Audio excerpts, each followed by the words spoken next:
I thought it was him.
Well, good morning, everyone. Good morning.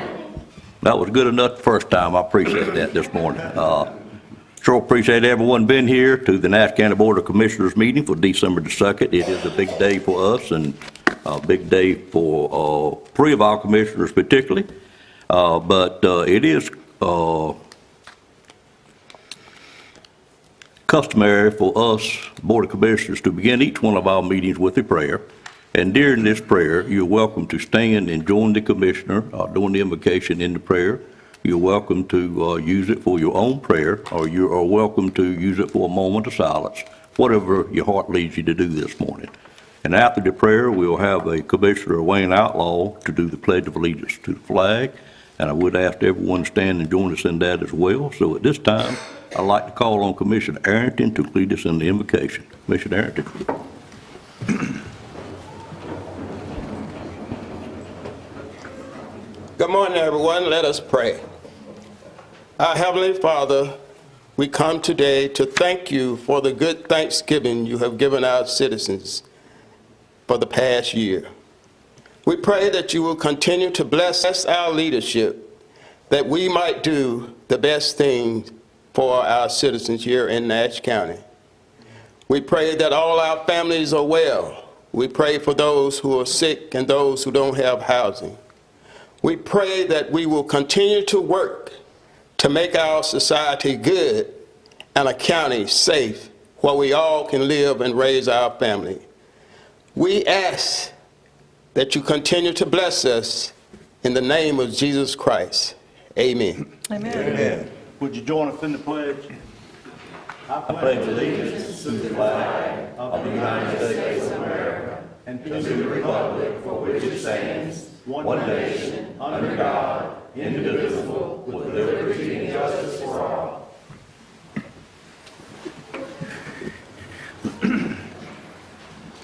Thank you, Commissioners.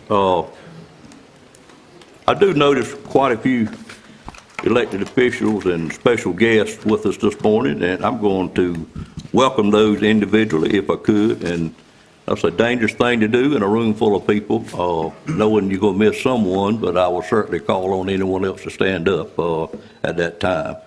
Nash County and the Board of Commissioners is very pleased to have Chief Justice Paul Newby with us this morning, and his wife. I always want to mention the wives because as most of us up here know, that's who drives up anyway. And welcome to Nash County. Glad you're here, sir. It's an honor to have you here. Sit beside him is the officials with us this morning. James Austin.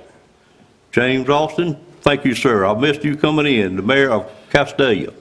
And I hope I said that right. All right, thank you, sir. Been here a long time. Any other special people in the audience, please raise your hand and we welcome you here as well. Nobody thinks they're special. I'm sorry to see that. But again, we certainly thank you, Judge Newby, for being here this morning, and it's an honor to have you here. I'm now on item number 4, which is approval of the minutes for the November the 4th meeting of the Board of Commissioners, the only one we had in November. And at this time, I would entertain the motion to approve, make additions or corrections to those minutes. Mr. Chair, Yes, sir. I offer a motion to approve the minutes of our previous meeting. Okay, motion made by Mr. Belfield, Commissioner Belfield. Is there a second to that motion? Second. Second by Commissioner Wilkins. Any questions, comments? Seeing none, all in favor, let it be known by saying aye. Aye. Any opposed? Motion carries. At this time, as we stated, we have administration of oath of commissioners.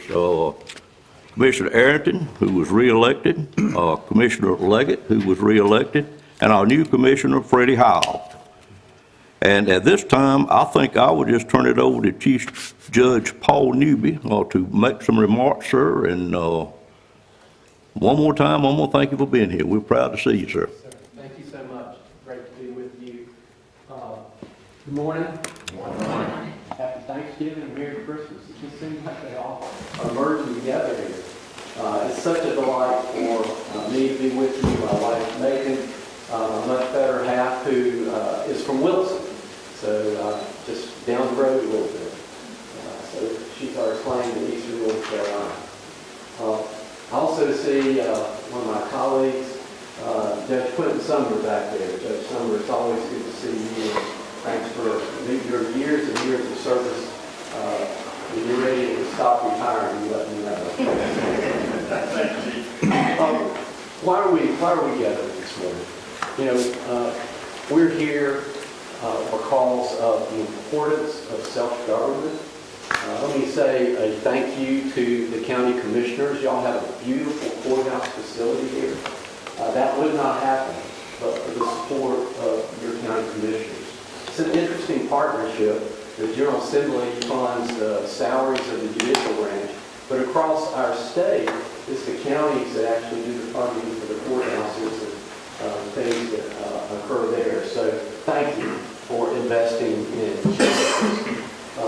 Our state constitution says that our courthouses are there to administer justice without favor, without denial, without delay. It truly is a bedrock of our free society, and we certainly thank the commissioners. We're here this morning to administer oaths. They've been doing oaths since 1776. I was a small child. It's like, wow. And actually, we got that from our English system. And of course, it goes all the way back to Bible times. It's an opportunity for somebody who's fixing to enter service, public service, to publicly let everybody know that they're going to set aside personal goals, and they're going to do what's right and just and fair for all the people. It's before all the people, and yes, before Almighty God.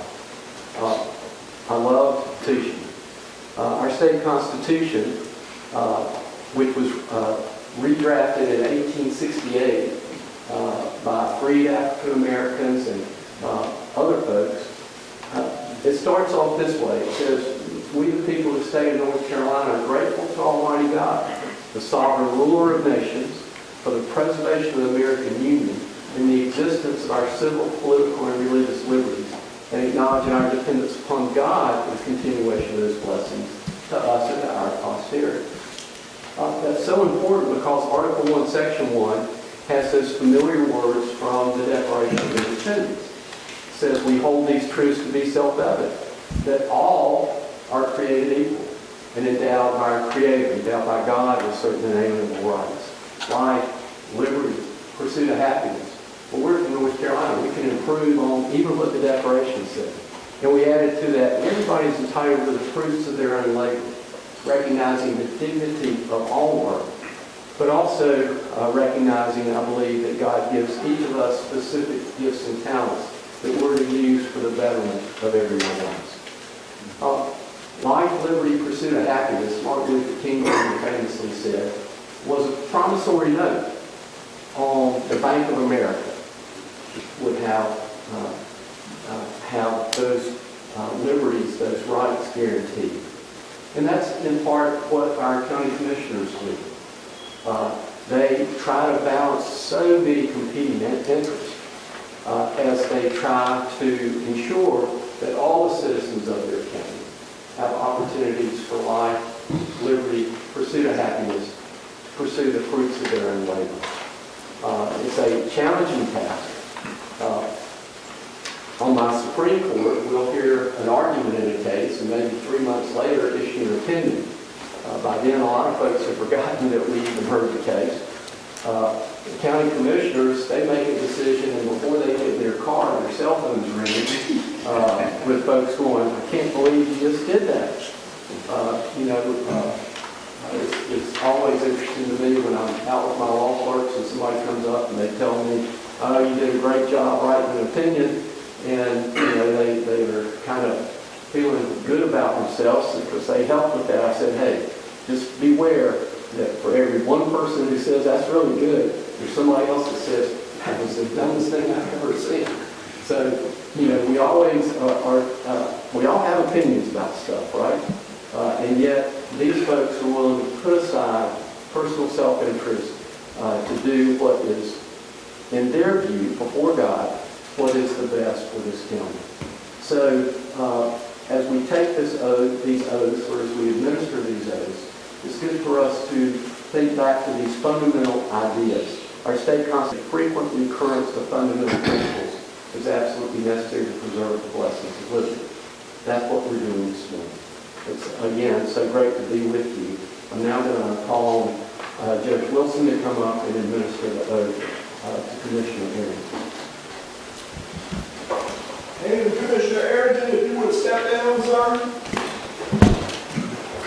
While he does that, I too would like to thank Chief Justice Newby for coming today. It is always an honor to have you in Nash County and Macon as well. He is a fantastic leader of our court system. Do you have someone who will hold the Bible, sir? All right, if you would come right up. Okay.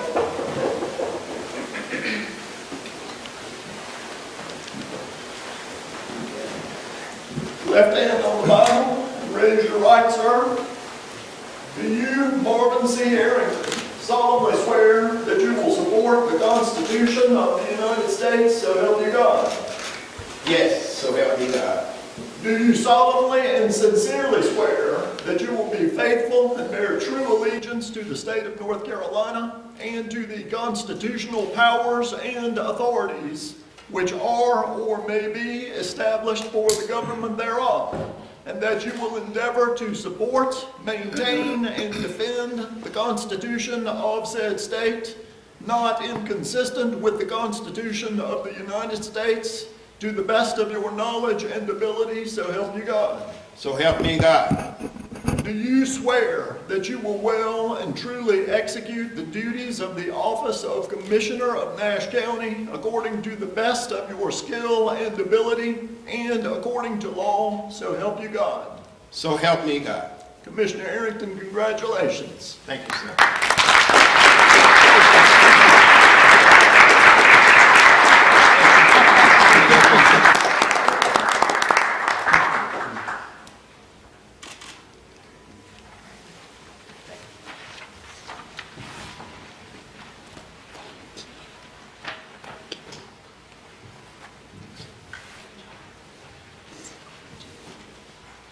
Commissioner Leggett, if you at this time, I believe you may have somebody who's willing to hold your Bible here.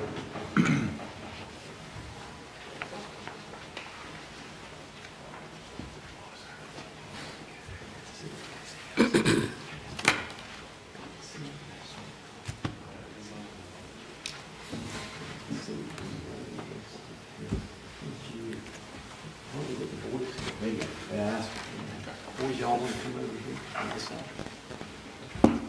Is that good? This is called a Kodak moment. Left hand.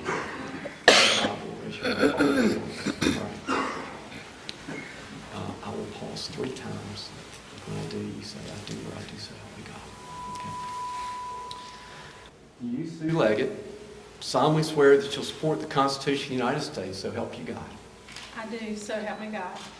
And do you solemnly and sincerely swear that you will be faithful and bear true allegiance to the state of North Carolina and to the constitutional powers and authorities which are or may be established for the government thereof, and that you'll endeavor to support, maintain, and defend the Constitution of said state, not inconsistent with the Constitution of the United States, to the best of your knowledge and ability, so help you God? I do, so help me God. And do you swear that you will well and truly execute the duties of your office as Commissioner of Nash County, according to the best of your skill and ability, according to law, so help you God? I do, so help me God. Congratulations. Thank you for your willingness to serve.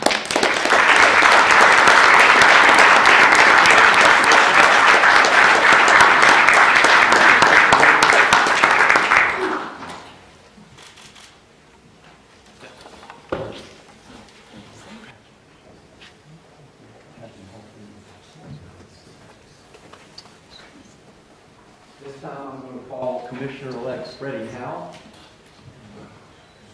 As they're coming forward, I will note that his wife, Keisha, is the one who keeps the checkbook at AOC, the Administrative Office of the Court. Just so y'all know, she oversees a budget a whole lot bigger than any of ours. So we appreciate your service.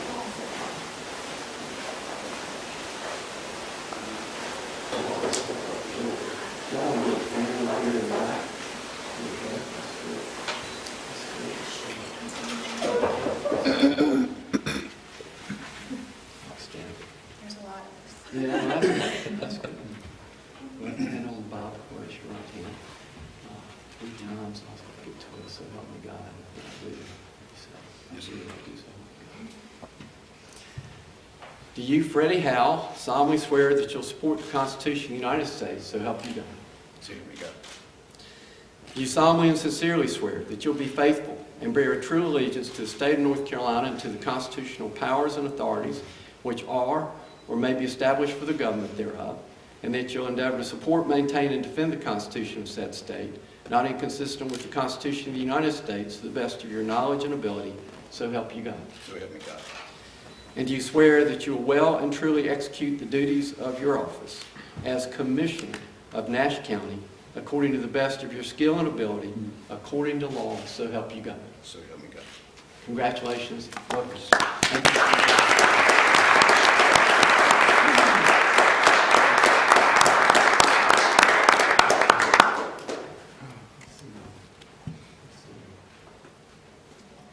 Don't go yet. You may want a picture.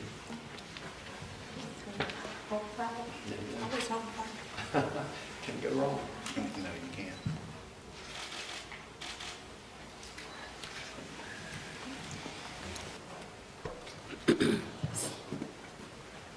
Stacy.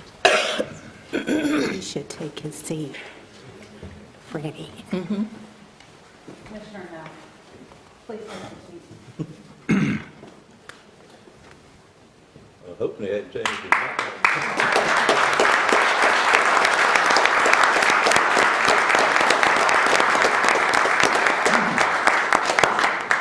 Mr. Chairman, on behalf of Judge Wilson and myself, we thank you for you and your fellow commissioners for all that you do, but we got our day jobs. Thank you all. Thank you. We fully understand and thank you both for being here this morning. And I understand what a day job means.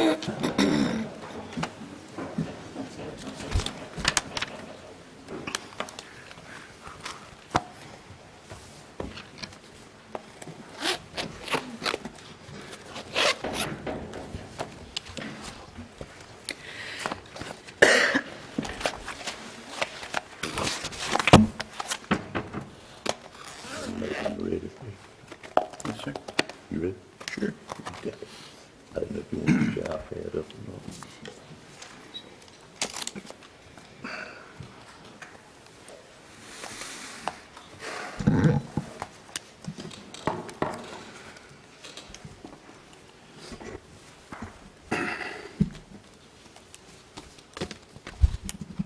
All right, we're now on item number 6, and if everyone in the audience probably realizes this, but the month of December each year, we elect new chair and vice chair for the Board of Commissioners, and we do this every year, and it is time now to do that, and what the order will be is we will elect a new chair first, and then we'll turn it over to the chair, and then we will elect a vice chair. So it's my job to turn the meeting over, and we generally always use our attorney to do that part of it. And so at this time, I'd like to call on our attorney, Mike Gaynor, and appoint him as the temporary chair to conduct the election of a new chair. Mr. Gaynor? Yes, sir, thank you. At this time, I will open the floor up for nominations for the position of chairperson for the board of the Nash County Board of Commissioners. Mr. Gaynor, I'd like to nominate vice chair, current vice chair, who has been the vice chair quite a while, Wayne Outlaw, to be our next chair. Okay, Mr. Chair, I'd like to nominate Commissioner Marvin Arrington to be our next chair. okay. Are there further nominations?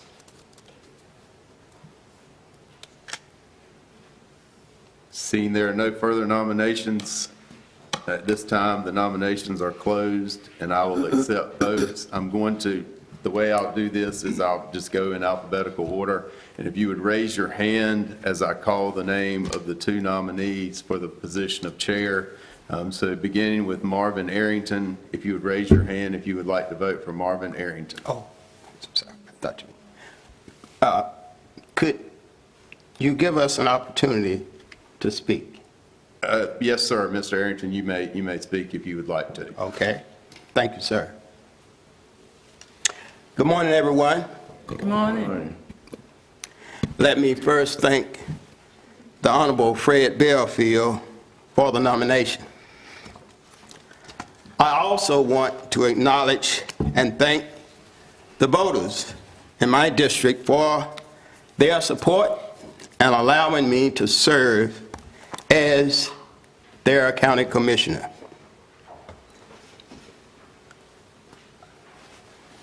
Now I want to speak to my fellow board members this morning. I am seeking your support to be your chairperson. When Commissioner Davis said at our last meeting that he might be stepping down and probably would not serve an additional year as chair. So that opened up an opportunity for me to seek serving as our board chair. Well, why not me? I've served alongside Commissioner Davis on at least 3 board committees, and we have always tried to work as a team. Over the past month, through much contemplation by me and from some support of others here in Nash County, I am here to hopefully gain your support and vote to be our board chair. I know how difficult it is to choose one of your peers to be your leader when we all have been sitting on the same side of the table, especially after Commissioner Davis's long tenure as our leader. I know for some of you, you just cannot picture me filling Commissioner Davis's shoes. Well, unfortunately, I will not be able to fill his shoes. But I will do my best to fill my own shoes. I promise to always be professional and represent Nash County with a positive attitude. For the past 4 years, I've tried to be a team player.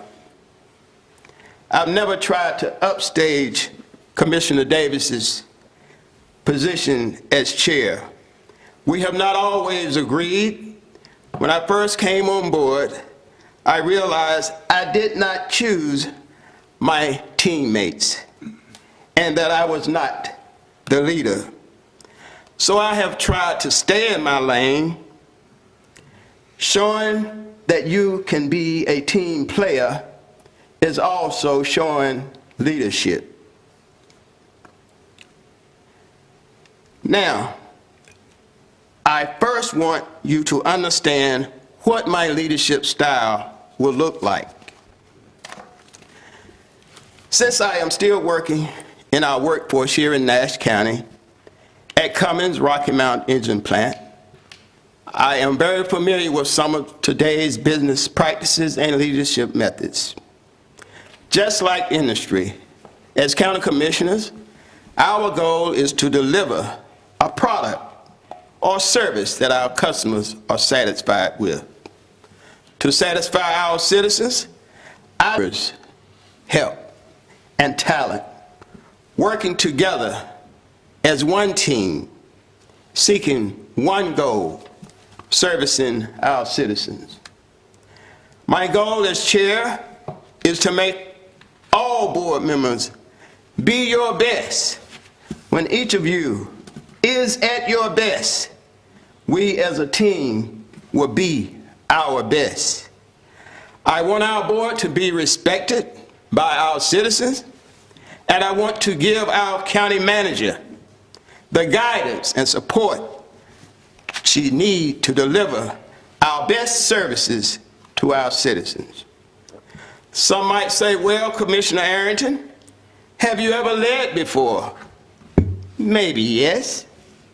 Well, I was voted my senior class president. I was also voted to lead my fraternity's alumni association here in Rocky Mount, Kappa Alpha Psi fraternity. And many years ago, in the 1980s, when I lived in Halifax County, I served 8 years on the Halifax County Board of Education, becoming its first African-American chair. During my tenure there, we passed a countywide school bond referendum to build new schools in our county, and especially the Southeast Halifax High School. I have had leadership positions during my employment and always in the community that I live. I moved from Halifax County and married a Nash County girl, Carolyn Freer. And we made our home here in Nash County in 1995. We built a little house in the Drakes community. We later learned that the citizens in Drakes had formed a community group to improve conditions in Drakes. They had water issues, traffic at an intersection, there was no traffic lights, and people were getting hurt. Out of this organization, there was a desire to have a community building. I joined the community group, and in about 10 years being there, they elected me as their chair. We got to work on getting that community center built. Alongside my predecessor, Commissioner Lou Richardson, with the county's help, we built Drake's Community Center under my leadership. Today, as we are a nonprofit organization, we have developed a model for our own revenue, a revenue-generating nonprofit business, a model that I helped create and lead with my partners in my community. Now, speaking of leadership, give me a moment to give you a vision of what my leadership will look like. I want to first say, I will not be a micromanaging chair. I will be a listener who will lead and speak when I think I have something valuable to say. I will not be a dictator. Our path as a board will be drawn when we reach a common consensus. I am not a grandstander. I do not seek the spotlight. Now let me talk about how I will lead. Now, why would some say Marvin Arrington cannot lead Nash County? Is it because he's not an imposing figure? Is it because he doesn't lead a Fortune 500 business? Is it because, well, he has a ponytail? Is it too complex for Marvin to comprehend? Is he just a nobody? And he has no leadership skills? Well, don't let those doubters, put that in your head. My leadership will consist of giving all my board members the opportunity to lead and lead committees. I will not hog the ball of leadership. I will pass the ball of leadership to my team members. I will let them be commissioners. And let me give you some examples. For example, whoever is elected as vice chair, they will have an active role to play and actually chair some meetings and be active with setting our agenda alongside me and our county manager. I do not intend to chair all board meetings as my predecessor has. Let me give you an example. Commissioner Leggett, you have an interest in agricultural land preservation. I will use your talent to chair that committee. I mean to set the agenda alongside with me and the county manager. We will lead, and you will lead that committee. Commissioner Davis, we have had experience with you, and we served on a committee with capital improvement.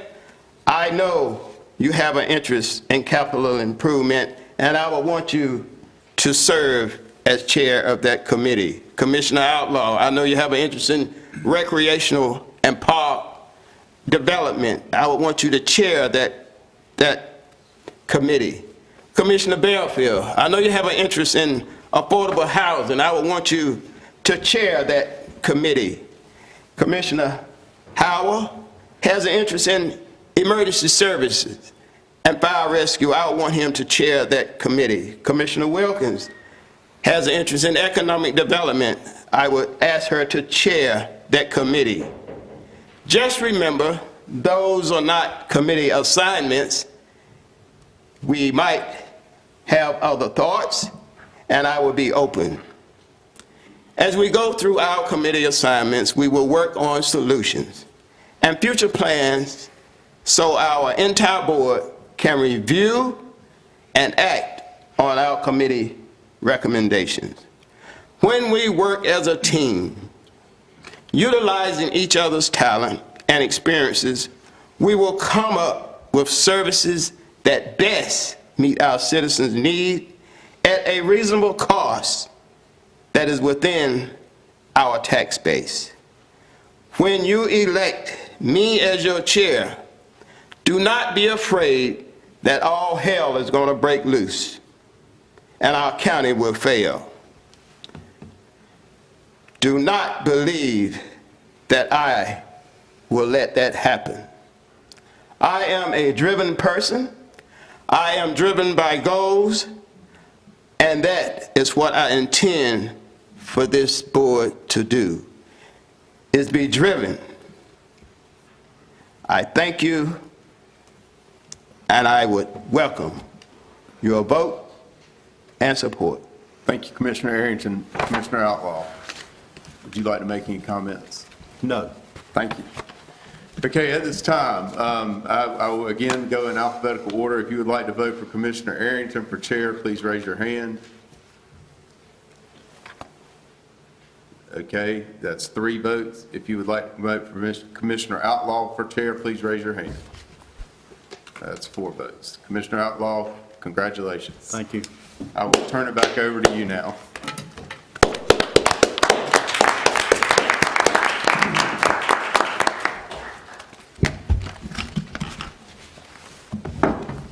Give me a moment to relocate.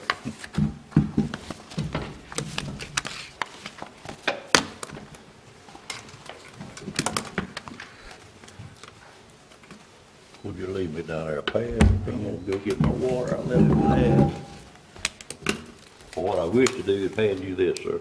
Thank you, sir. Congratulations. Appreciate you very much.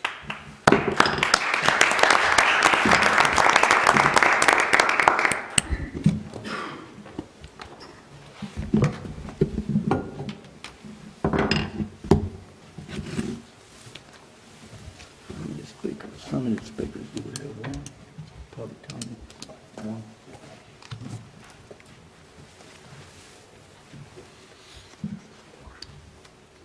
That's still fine.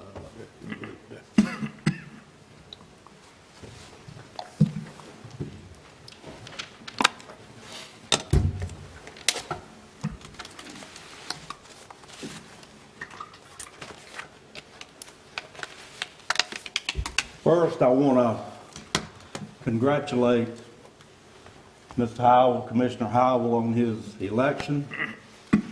I want to also congratulate Commissioner Leggett, Commissioner Arrington on their reelection. I want to take just a moment to thank Chairman Davis for his many years of dedicated service to this county. He has proven himself as a strong, competent leader, and it's been my honor to serve as his vice chairman. I'm not going to stand up here and tell you my life story. If you want my bio, I can send it to you. I do make one commitment to this board and to the citizens of Nash County. I will do my very best to lead this board forward as Commissioner Davis has done. So I thank you for being here today, and I thank this board for your support and your confidence in me in leading this board. With that said, we're going to move to public comments. Vice Chair. Mr. Chair, we need to elect a Oh, I'm vice. sorry, you're correct. Well, I was going to say, be patient with me because I'm human, like most of us, and I make mistakes, so don't hesitate to correct me when I do something that is incorrect. So at this time, we'll open the floor for nominations for Mr. Chair. Vice Chair. I'd like to Mr. nominate Chair. Sue Leggett. Just a minute, Ms. Belfield. I'd like to nominate Sue Leggett, please, for Vice Chair. Commissioner Howell has nominated Sue Leggett for Vice Chair. Are there other nominations for Vice Chair? Yeah. Mr. Chairman, I'd like to nominate Marvin Arrington. Are there other nominations for Vice Chair? Hearing none, the nominations are closed. I'm going to, with the attorney's consent, I'm going to take this in the order that they were received. So the first I received was Sue Leggett. So all those in favor of Sue Leggett being Vice Chair of the Nash County Board of Commissioners, please raise your right hand. That's 4 votes. Is there any need to continue? Just for the record. Okay. All those in favor of Marvin Arrington for Vice Chair, please raise your right hand. 3 votes. Congratulations, Commissioner Leggett. You are elected Vice Chair.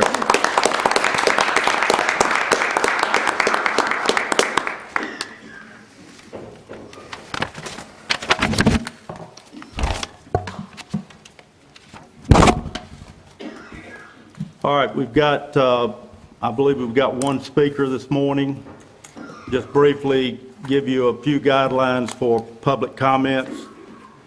A time for public comments is provided at each regularly scheduled Board of Commissioners meeting. Each person desiring to speak must have filled out the appropriate form at any time prior to the beginning of the meeting. This form is located in the hall outside the chamber. The form will identify speakers by name, address, and the topic on which they wish to speak. Each speaker will be allowed to speak for 3 to 5 minutes with notification of time at 4 minutes. County Attorney Mike Gaynor will be our timekeeper. If multiple individuals wish to speak on the same subject, you're requested to designate a speaker for the group. No individual may speak more than once at each meeting. Speakers are requested to address the board without reference to individual members and conforming to reasonable standards of courtesy. No dialogue between the speaker and the board should occur.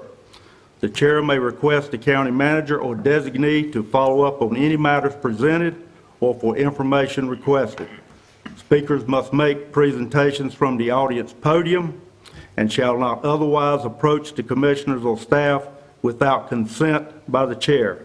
If you signed up to speak on a subject that is already on the agenda, for example, a rezoning matter, please hold your comments until this matter comes up. This morning, as I said, we have 1 individual that is signed up. At this time, I'd like to call Ms. Pam Adams to the podium for her comments. Ms. Adams, please just state your name at the podium, please. Pam Adams. And I came to your March board meeting this year to talk about the extension of the water on Edwards Road in Castaic and the interest that was there. The letter did go promptly out to the residents on Edwards Road, but it only gave the residents 21 days to respond back, and that was during the Easter holiday. My husband and I both made a copy of that letter that was sent out by Nash County and highlighted on there that it was due by March the 29th, and on March the 26th, we went and put an individual letter in everybody's mailbox. I'm not sure what became of that particular letter that went back to Nash County as to how many were interested, but I know of 8 properties that would like for that water extension on Edwards Road to be extended down to Bolden Road.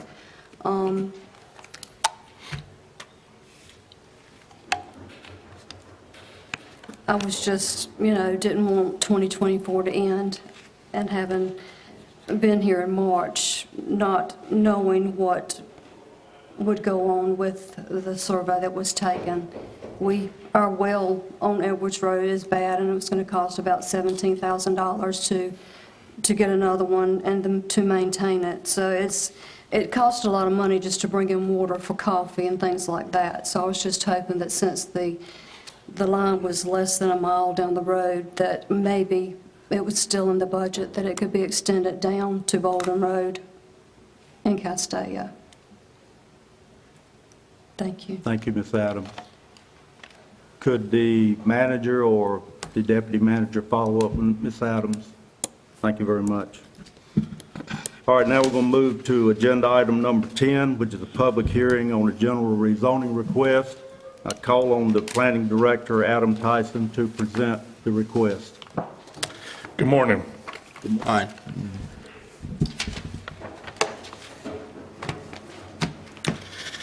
The property that is the subject of this morning's rezoning request is pictured on the screen in front of you.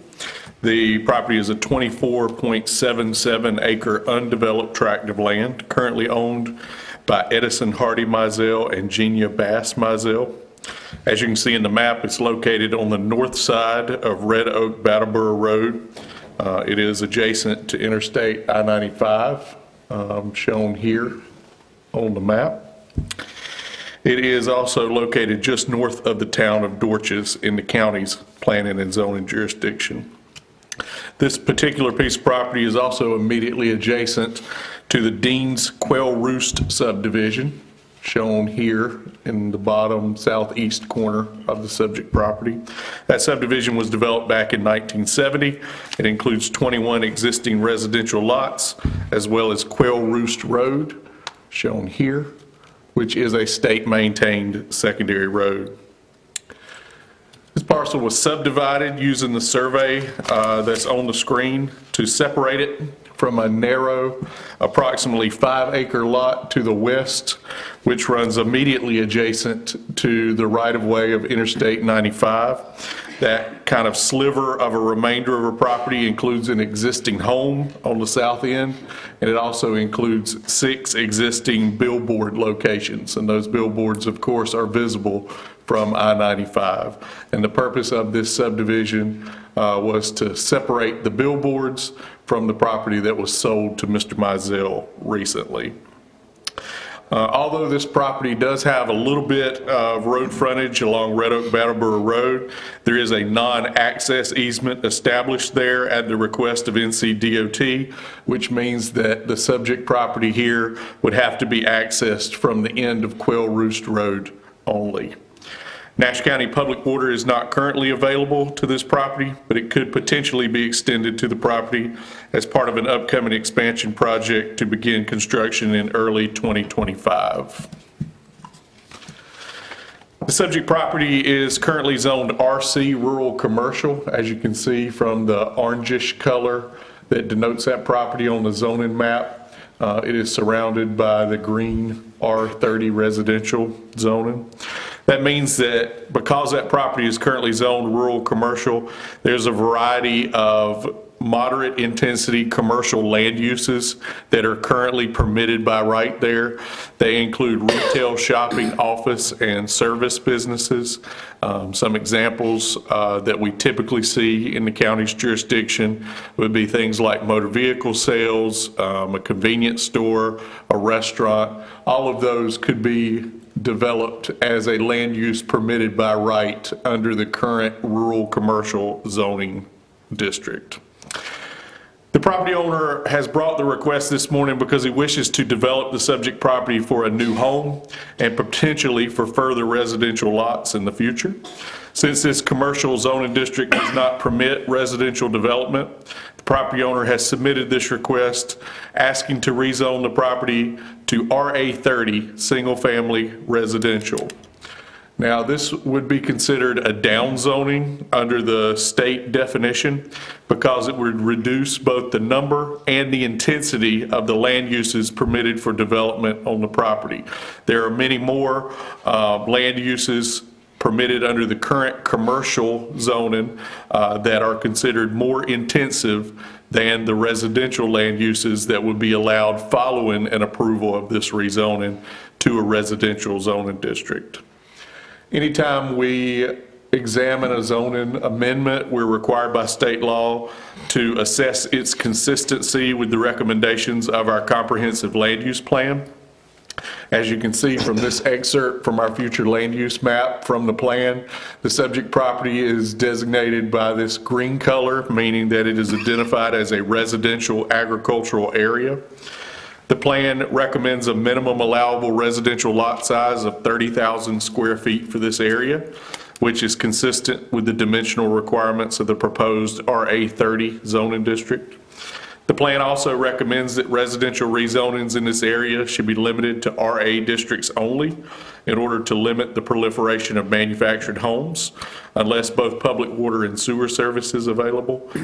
Public water and sewer service is not available, and so in an effort to conform this request as much as possible to the recommendations of the land use plan, the applicant has proposed an RA30 zoning district that would not permit the development of manufactured homes. I want to point out that that will make this property slightly more restricted in development than the surrounding adjacent R30, where double-wide manufactured homes are permitted as long as they have a permanent foundation.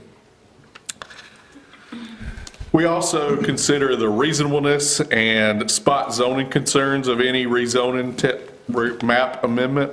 This request may be considered reasonable and in the public interest because it would not be considered spot zoning because the subject property will be rezoned for residential use and development, similar to those adjacent properties to the north, south, and east that are in that green already existing R30 zoning district. Also, as I just mentioned, the proposed RA30 zoning district will be slightly more restrictive than that surrounding R30 zoning district because it won't permit the development of double-wide manufactured homes. The Technical Review Committee considered this request back on October 31st and recommended approval.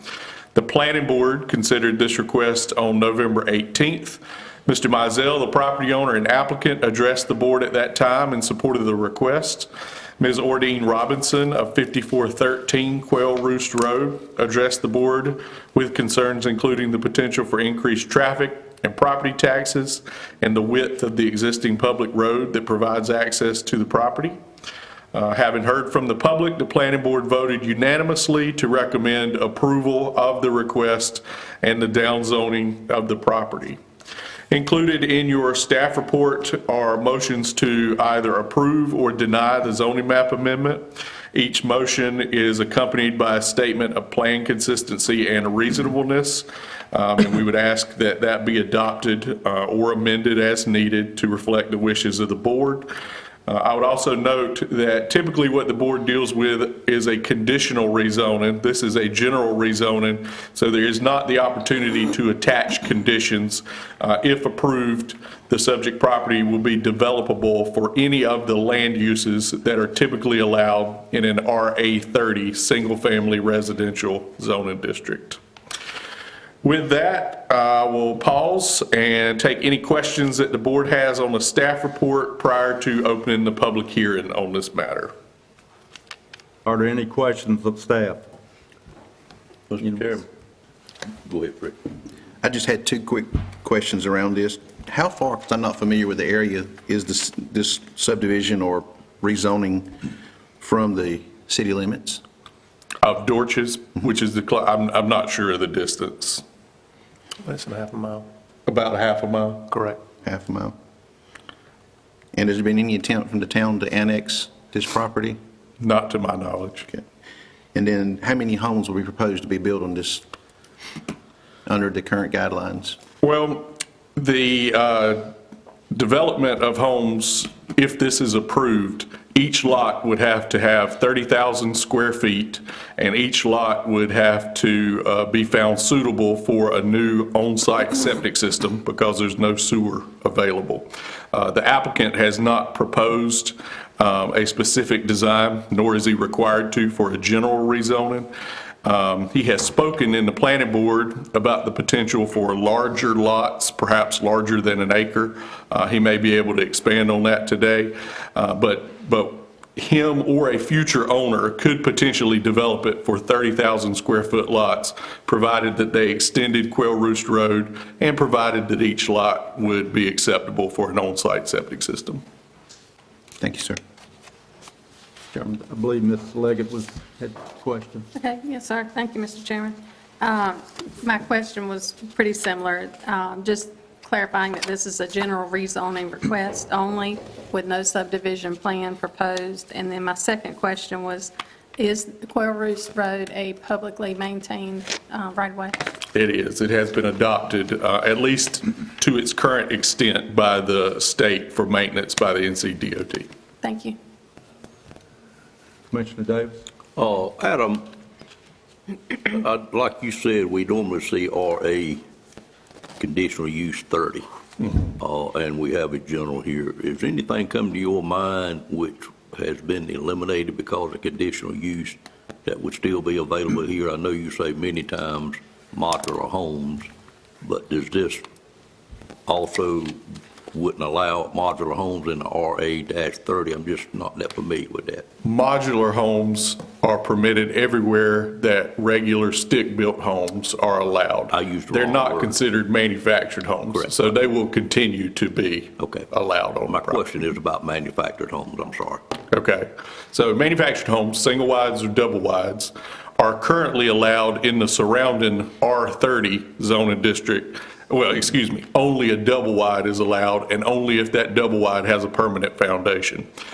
But because this is an RA30, slightly more restrictive than the surrounding R30, the applicant has chosen that zoning district in order to comply with the recommendations of the land use plan, which is, as we're going forward rezoning property, we should attempt to limit the proliferation of manufactured homes. And so double wides would not be allowed following the approval of this rezoning, but stick-built and modular homes would. Okay. And my second and last question is, if it were developed as a third subdivision in the future, will that layout and plan come back to this Board of Commissioners? It would not. It would come to the planning board for an administrative level approval. Right. Typically, the technical review committee would recommend to a developer that wants to rezone to residential, that is looking for higher density, to bring a conditional rezoning that is accompanied by a subdivision development plan. In this case, because the applicant is not seeking higher density, and because it's considered a downzoning, a lessening of the intensive commercial uses to a residential use, the technical review committee did not feel that a conditional rezoning would be warranted here. However, the board may feel differently, but that's why it's being brought as a general rezoning, because of that substantial decrease in allowances from the commercial down to residential. Thank you, sir. Thank you, Mr. Chairman. Is Belfield? is the property now, since it's part agricultural, is it being farmed now? I'm not sure about that, but I think the applicant may be able to confirm that during the public hearing. Okay. Any other questions of staff? I would note that this rezoning matter is in Commissioner Arrington's district. If there are no other questions of staff, I'd call for a motion to go into public hearing. Move we go into a public hearing. Motion by Fred Belfield. Second. Second by Commissioner Leggett. Assuming no further discussion, we're now in public hearing. Anyone from the public would like to speak on this matter? Good morning, Commissioners. Excuse me one second. Madam Clerk, do you have a question? Vote on the Okay, motion. sorry. Thank you. All in favor of the motion to go into public hearing indicate by saying yes. Yes? Yes. Opposed, no. We're now in public hearing, the motion passes. Good morning, Commissioners. Thank y'all for allowing me the time to come up here and speak. My name's Eddie Mizell, my wife Gina. We have bought this piece of property to put, as of right now, just one home on it. And if you'll notice on your maps, it'll be just beyond, there's a tree line about 2/3 way down the property. We're looking to build a 1,500 to 1,600 square foot house there. We are not looking to put, as I've heard rumors, 75 houses in there, by no means. We're not even considering anything else other than, right now, than us putting a home on it. I'm sorry, I'm just getting over a cold if I cough. That being said, during the planning commissioners meeting, several questions were asked to me about that. I can tell you honestly, out of my heart, I don't see but one house back there. I did not want to buy 25 acres, but at the price I bought the land for, I could not afford to buy it all. And we're just going to put one house on the back 3.5, 4 acres of cleared land, and there's 3 acres of woods behind that. They can come farm it. If somebody wants to come purchase the land, if they're willing to pay the price for the lots, and hopefully the lots will go between 3 to 5 acres. I don't want to put 75 houses back there, but I would be considered anywhere from a 2 to 5 acre lot for somebody to build a house on. I don't want to decrease any property values. I just trying to make this where me and my wife would feel comfortable about living. And we don't have any problems with 95 from where we stay at now. We can hear 95 from our house now. 95 doesn't pose a problem to us.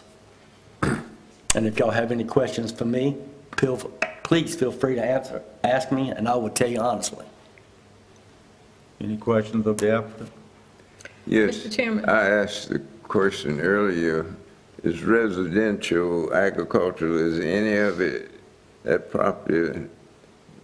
Because I don't have the thing right here, Mr. Belfield.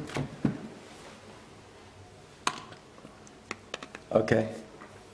Do you see this tree? I can't explain that. There's a tree line about 2/3 of the way down. If it is where the white box is sitting, there it is, where that white box is sitting, and pointing to that tree line area there. Everything to the north of that, south of that is still going to be farmland as of this time. We're only considering putting our house in this general area right there where that black arrow is. Any other questions, Mr. Belfield? No. Commissioner Wilkins? Mr. Chairman, I just have, on the rezoning request, it says the property owner wishes to develop the subject property for a new home and potentially the further residential lots, in the future, but you're saying there's no plan for that. Is Right that now, right? no ma'am. Like I said, if I do anything, my intention is not to develop it and put several houses out there. But if somebody came by and said, I want to build a house on your property, there would be no more than 3 or 4 houses ever put on that last 15 to 20 acres. Okay, thank you. Any other questions? I would like to thank y'all for your time and hearing me, please. Thank y'all. Have a good day. Thanks, sir. Is there anyone else who wishes to speak? I would ask the board, if you would, it would help me a lot when we going through a matter like this, if you just throw up your hand, and ever who I recognize first, I'll call on, and then I'll call on others after that, rather than just speaking out. If you give your name, I'd appreciate it. My name's Dustin Wright, and I've lived there for a couple years now. That road hasn't been state maintained. Every time it rains, it floods. The ditches need to be redone. Like, it's bad.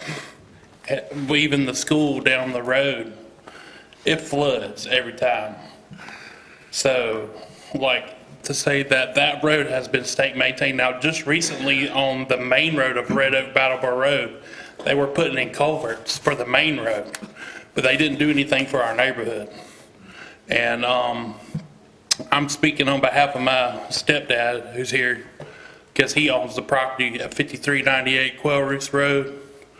I'm not for this, because I don't like this stuff, like to say that we're going to do this, but then we're opening the door for things. I like to come out of my back door and see farmland, and it is being farmed as we speak right now. It is being farmed. It's farmland.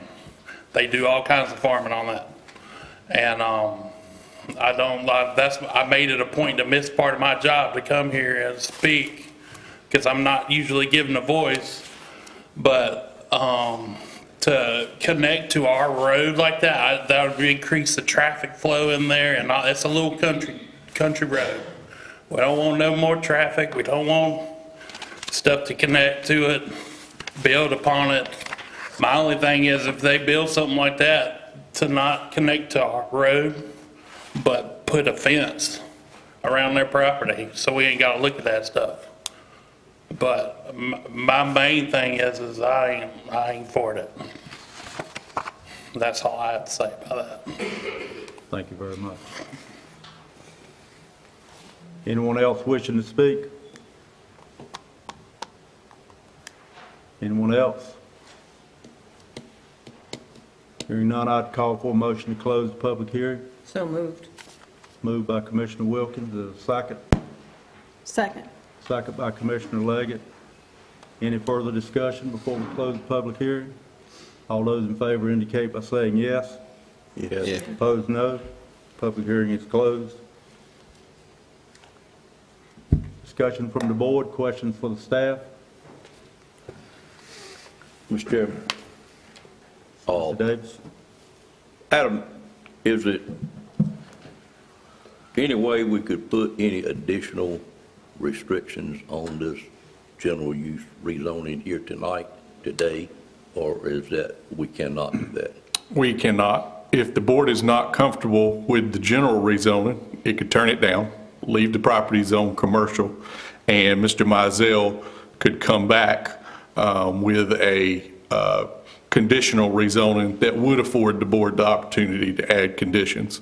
I think what I would point out is if the rezoning is approved, then this subject property actually has less freedom to be developed than the adjacent large field that already borders half of the lots in this Quail Roost subdivision, because this property could be subdivided into 30,000 square foot lots now without being reviewed by the Board of Commissioners, with the exception being that this could be a development completely of double-wide manufactured homes.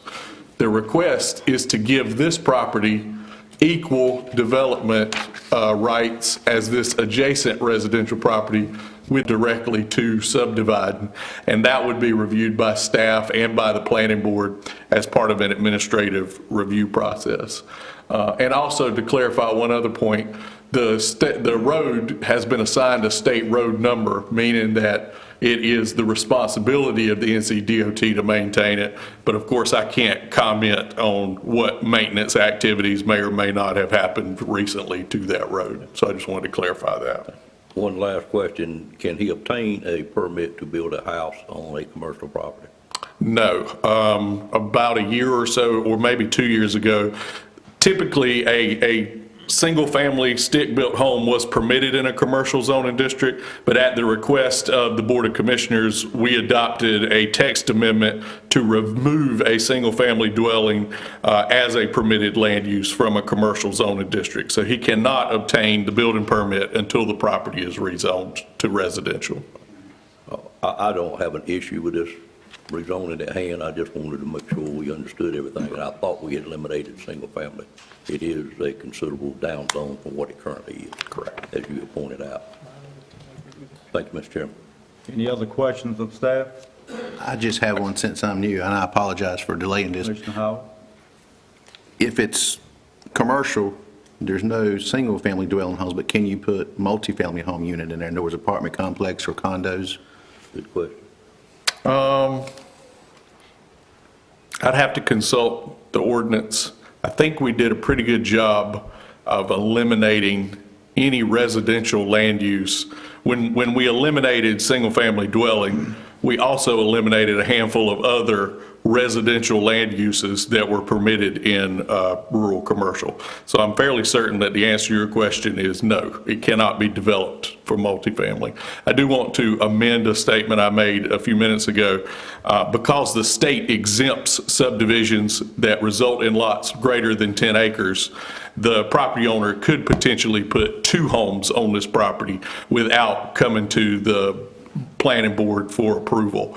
But because you can only create 2 10-plus acre lots out of a 25-acre piece, that would be the extent that he could do without having to build additional infrastructure. So there could be a second home without the planning board having to be involved.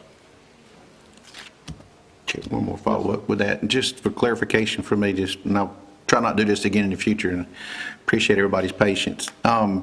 But if it is approved for commercial in a rural area, so they can come in and build a business, which would increase traffic significantly, maybe even more than adding homes in there as well. So it's already approved for that currently? Correct. It's already approved for commercial by some rezoning amendment adopted in the past from before my time by the Board of Commissioners. And the applicant could develop it now without seeking additional permission from the board for a commercial land use like motor vehicle sales, convenience store, restaurant. And as you say, all of that commercial traffic would be directed along Quail Roost Road as well because it's a public right-of-way. Thank you. Mr. Tyson, could you explain why this is zone commercial? I could not. I have not been successful in locating a file that would inform me about the original rezoning of the property. So it predates the records. The commercial status of this property predates the records I was able to locate, so I can't provide any additional information on the thought process behind its original commercial rezoning. I suspect it may have been tied to the development of the property for the 6 billboards and how billboards functioned in the ordinance at that time, but that's my speculation. That is mine also. This property is basically commercial zone because its proximity to 95. And basically there have been billboard signs, and that's why it's commercial. There's no access road to this property other than the Quail Roost route. And I do not see any business locating back there because it's not an exit off of 95, and it's just a back lot that happened to be labeled agricultural commercial. Now, this gentleman has explained that he intends to build his home for him and his wife and maybe sell 2 or 3 or 4 lots to others. So I am not bothered by this. The community who have had concerns about it have met with him, and their concerns have been pretty much relieved because, as he explained, it will not be developed commercial unless they make a exit off of 95, then it would be a problem. But I don't see that becoming an exit off of 95. Other questions, staff? Anyone? Any other comments? Hearing none, I'd call for a motion to adopt a statement of plan consistency and reasonableness and to either approve or deny the zoning map map amendment. Mr. Chairman, I move that the Nash County Board of Commissioners adopt the Statement of Plan Consistency and Reasonableness and approve this rezoning of request Z241101 to rezone and subject property RA30, single-family residential. Second. You got a motion by Commissioner Harrington, you got a second by Commissioner Davis. Is there any other discussion? Hearing none, all in favor of the approval indicate by the sign of yes. Yes. Any opposed, no. Motion passes. Move now to agenda item number 11. Monthly tax report. I call on Tax Administrator Marion Cascone.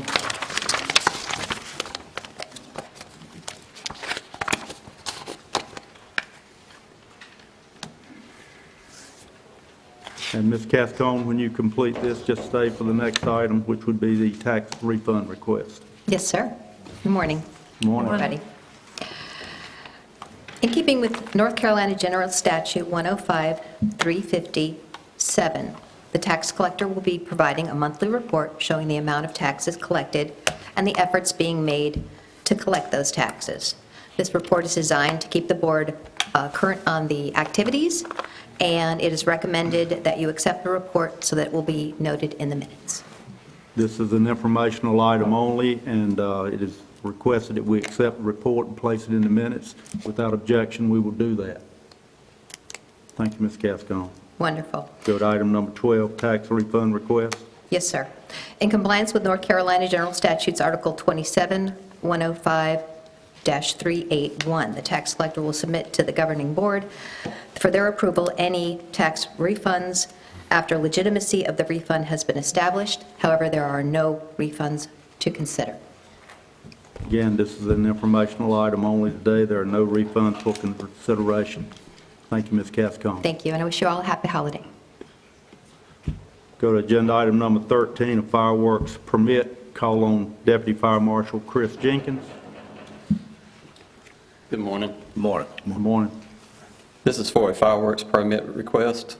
Nash County Fire Marshal's Office received a permit application to conduct a fireworks display for Brownsville Family Farms on December 31st, 2024 at the Nashville Junction in Nashville. The operational permit requester is the contractor Class A Services and Storage Incorporated of 160 White Oak Bluff Drive, Stella, North Carolina. The permit application and accompanying documents are in order, and a copy of the insurance bond with Nash County as an additional insured is attached. North Carolina General Statute 14410 requires the Board of Commissioners give approval prior to the Fire Marshal issuing the permit. Nash County Fire Marshal's Office recommends approval of the operational permit for Class A Services and Storage Incorporated. Any discussion or comments from the board?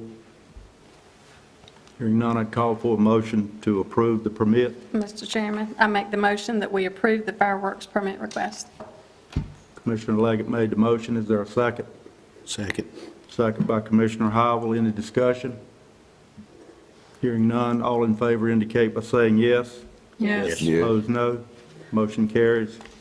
Thank you. Agenda item number 14, call on the HHS Director, Bill Hill, and accompanying him today would be Liz Lloyd, the Deputy Health Director, to make the presentation.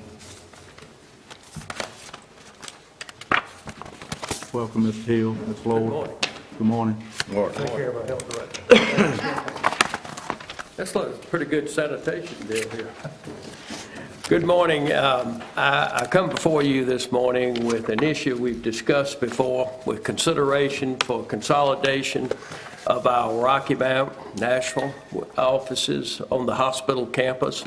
As we've talked about before and provided information on the existing operations, our locations, as I just mentioned, are in our Rocky Mount office on Franklin Street and our operation in Nashville and hospital campus presence. But we've talked about the services, clinical services we provide.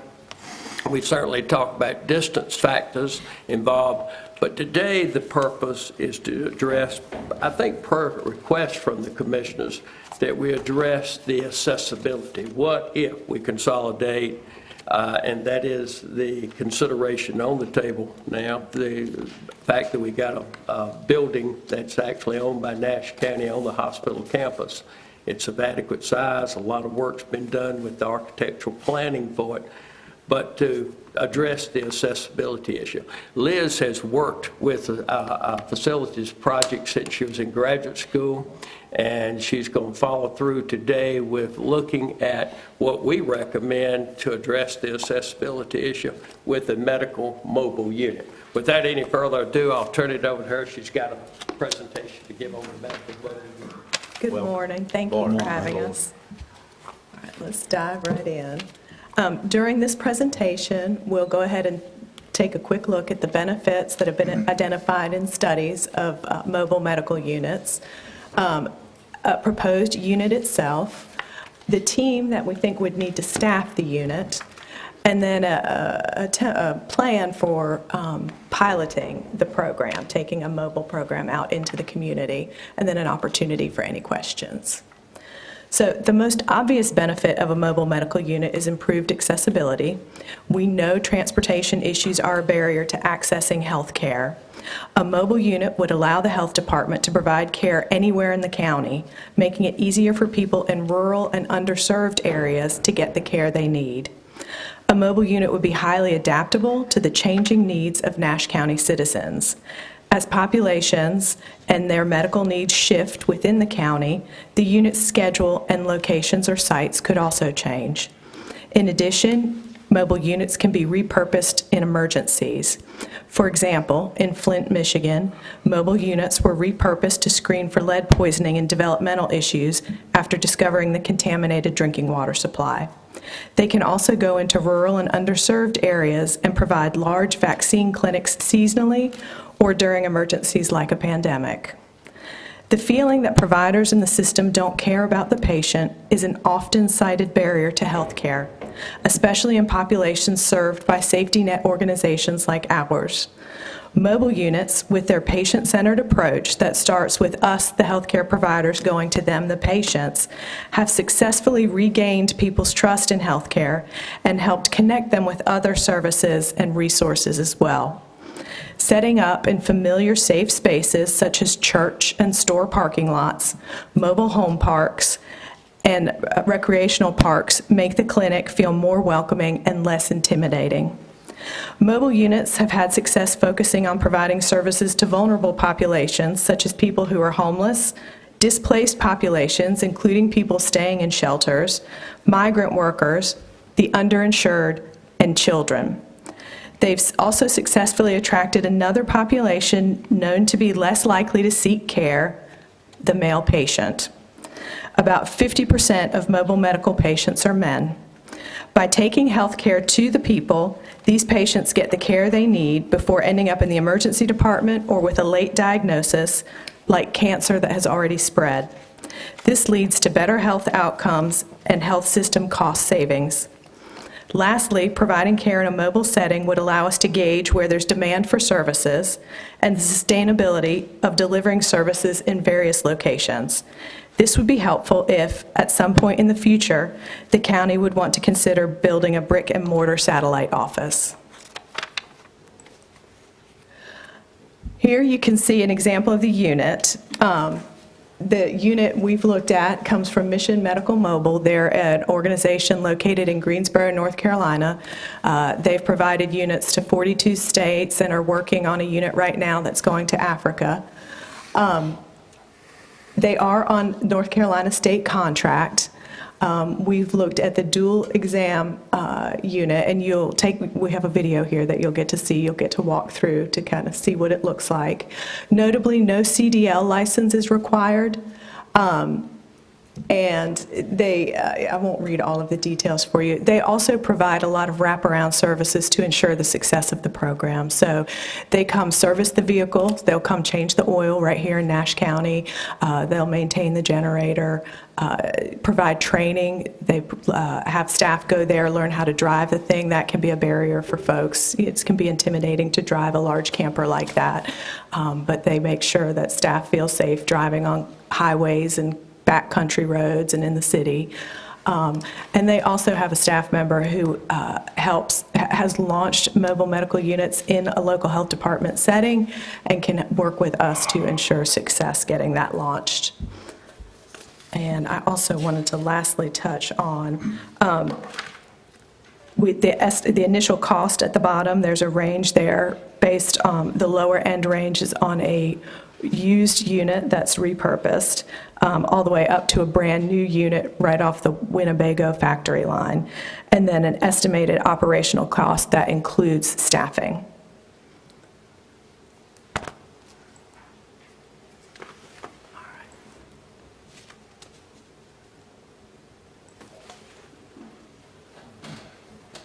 And this is Hey y'all, I'm Rhett with Mission Mobile Medical, and today we're going to take a quick walkthrough of our brand new large dual exam mobile clinic. So one thing I love about this particular mobile clinic is it is so easy to drive. It might be intimidating at first, but when you sit down in the seat, all the controls are right in front of you. You got a backup camera, you got everything you need right here, and we're going to teach you how to operate it. We're going to teach you how to drive it, park it, make sure you know where all the controls are. So one thing that our clients really appreciate about our large dual exam is this front exam room. The space is incredible. It's about 12 feet by 10 feet, and it's perfect for very private patient exams, or if you have a group session or have family members or loved ones that want to be in the room, or you have multiple providers performing services for a patient. It's really a flexible space where you can provide a lot of different services to your patients. Our engineering and product design teams spend a lot of time on this waiting area. It's a great spot for providers to meet with patients and for other family members to join in as well. So in this middle section, what we really try to focus on is creating enough space for storage, documentation, all the types of desktop size medical equipment that you may need.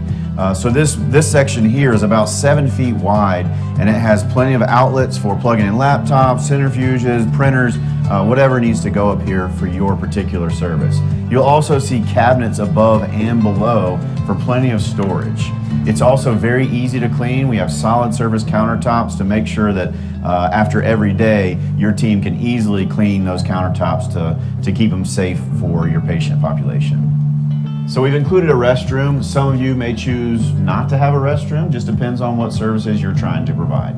So we're in our second exam room now, and while it's a little bit smaller than the front exam, it's still ideal for the types of services you'll need to provide. One thing I wanted to point out, our standard dual exam comes with 2 exam beds, 2 stools, 2 sharps containers, glove box holders, paper towel holders, hand soap, etc. We have a few options you can add, like a sink, for example, which really make this a customizable but pretty standard offering. So we hope you've seen that we've really put a lot of time and effort into designing this space to be perfect for providers and for patients alike. We really feel strongly that this is an amazing option. It's affordable. We can build it in 90 to 120 days, and it's easy to service.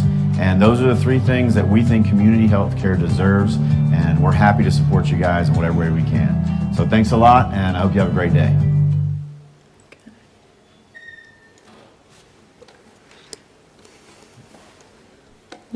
The morning sun had barely risen over a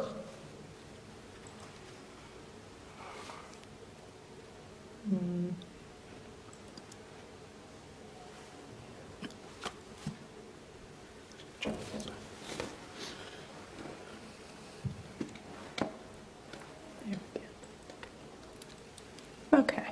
Now we'll take a look at the team. Our core medical mobile team would consist of an advanced practice provider, either a family nurse practitioner or physician assistant, a nurse, and a clerical support staff member.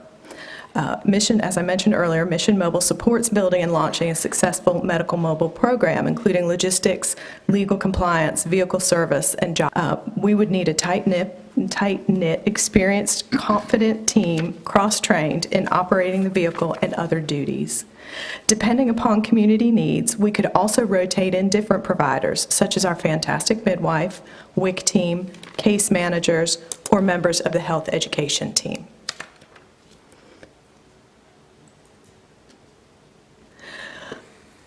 We would want to pilot the program to identify potential issues before launching it on a full scale. To this end, we would identify 2 to 3 locations within the areas of concentrated poverty in Nash County to pilot those services. And as a reminder from the last presentation, those lime green areas that kind of follow along the 64 corridor and down the western edge of the county down into the Middlesex area is one area of concentrated poverty. And then on the far eastern border, in the Rocky Mount area extending down towards Sharpsburg, is the other area of concentrated poverty. During the pilot phase, we would evaluate the mobile medical program by collecting visit data and feedback from patients and staff at 3, 6, and 12-month intervals. We would use that feedback to make adjustments and improvements to the program before adding additional locations or sites. Over time, we would, however, add sites and adjust the services offered based on community needs and mobile unit capacity. We would continue to evaluate the program at least annually, if not more often, to assess effectiveness, adjust site locations, and as part of a continuous quality improvement process. Thank you. Are there any questions? Thank you, Ms. Lloyd. Mr. Hill, if you'd stay up close to the podium, are there questions from staff, from the board? Any questions? Yes. Comment. Commissioner Arrington? I need you to remove the operational staff part. I need to know how much it costs to operate the unit itself without staff. You included staff. I guess I'm basically asking, what's the operational maintenance cost of the... That is built into the $371,000 for the remanufacture. There's an amount of money, like $15,000, I think, for a 2-year period of time, and that goes into the operations, the oil changes, et cetera. It's being banked in such a way that if you don't spend it, it goes over to the next year. There is a 10-year warranty on the actual facility, but we think the operational cost, and I know you said without staff, but with staff, is probably with a core staff of 3 members looking at oil, looking at electricity, looking at internet, and some of those other factors, probably a little over $300,000 a year, I think. Yeah. Well, you know, the way you had it listed, it looked like the mobile unit might cost that amount. But, I mean, she explained that, but I wanted to know how much the maintenance of the unit would be. Thank you. Other questions? Mr. Belfield? Oh, I was just not a personal comment. I think a mobile unit would enhance health care here in Nash County, and I certainly would support it. Mr. Chairman. Mr. Davis? We're on the green locations on this map. It surprised me a little bit, the concentration of where this is. And to further ask the question, at the top of that map, if you could bring it back up, is the green there outside of Nash County? At the very top of the map, is that in Halifax County, or is that still part of Nash County? That is Halifax County. That's Halifax County. It's just, my question is, were y'all surprised at the concentration of poverty? I was. I mean, I was. And I think another thing we talked about, they're about the same number of people, it's just more densely populated in the South Rocky Mountain area. Right. But when you look, it's just about the same number. Yep. Yeah. I'm just a little surprised, Mr. Arrington, that wasn't some showing up in your district. Did that catch your eye? I was a little bit surprised that none of it showed up. It doesn't appear like in your district, and I thought we would have had some poverty citizens in that area. So these are areas of concentrated poverty. Okay. So there's definitely poverty. In the last presentation, there was another map, and there's poverty throughout the county. But okay. These are the concentration areas. Right. That helps me understand the it. areas of And the most source of that data came from? From the North Carolina Department of Health and Human Services. That's not what we came up with. Yeah. Okay. All right. Thank you. You have other questions, Commissioner Davis? No, sir. Thank you. Anyone down here? Commissioner Wilkins? Where it says Rocky Mount, is that all of Rocky Mount? I see some of Rocky Mount is in the white. Yes, I mean, the map, I don't know that it has the city limits in there, but. Yeah, I'm looking, I think I can see Raleigh Street and Koki, which is Edgecombe County, but you see what I'm saying? It is. It's, the data is based on census tracts rather than town or city limits. So it's the way the census cuts the map up into pieces. Okay. Commissioner Howell? Yes, sir. Thank you. Just more really of a comment, I guess, since I'm new to this. And I know we've got the consolidation consideration we're looking at as well, and that was thrust upon me last week. And I think this may be something the county could look at, entertain doing it would benefit the citizens. But I think before we can make a decision on this, I feel like we need to make a decision on where we choose option 1, 2, or 3 on the consolidation of our current brick and mortars. And I think there's a lot of questions left on that unanswered. And I think before we, just personally, before we can decide to spend this money, we need to decide how much the other is going to cost us and what's going to be best for the citizens in Nash County. Any other questions, discussion?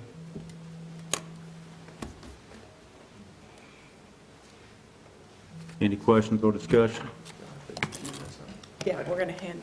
So to Boone. speak to some of the issues that Commissioner Howell raised, just want to remind the board the presentation that Mr. Hill and Ms. Lord provided the board back on September 23rd. We did discuss 3 options with the board based on some due diligence work that we completed with the assistance of Oakley Collier Associates. We did discuss 3 options, as Commissioner Howell referenced. Option one was a phased approach. So basically using the Med Park building to relocate the existing clinic into 300 block of South Franklin Street to the hospital campus. And then at some point in the future, potentially bring the Nashville office to also the Med Park building. That was option 1, and just want to remind the board, the phase 1 cost, so just to renovate the building to accommodate the Rocky Mount operation, right at $1.9 million. And then to accommodate the phase 2, so to bring Nashville also into the building, again in a phased approach with additional $1.1 million for a total project budget. You see 2,982, we'll just call it $3 million. The second option that was presented to the board was to make a single move, consolidate both offices into the Med Park building in one combined transition. Again, basically the floor plan would look the same, but we would make all those renovations at one time.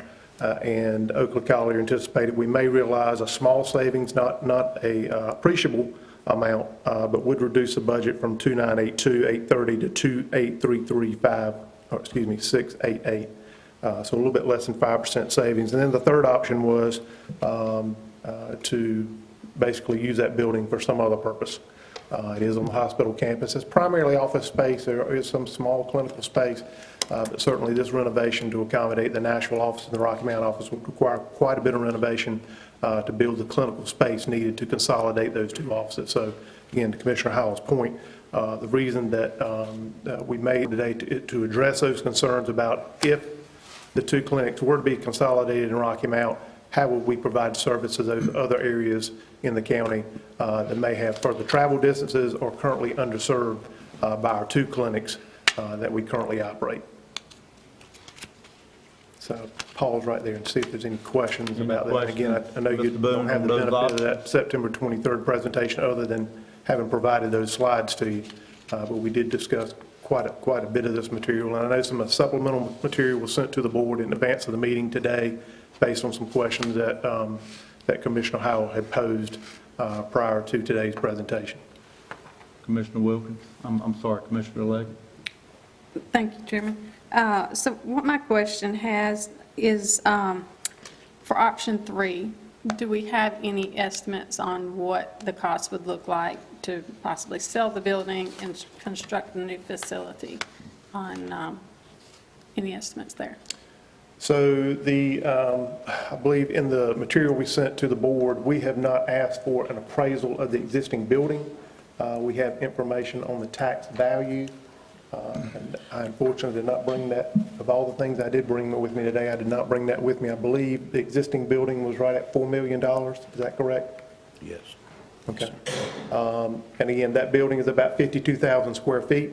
Depending on how big a building we were to build, whether that be one building or replicate two buildings, but say if we built that same building somewhere else, I think we could conservatively anticipate that rebuilding that building, the cost of land aside, just to build a building would likely be, I'd say a good average number is $400 a square feet.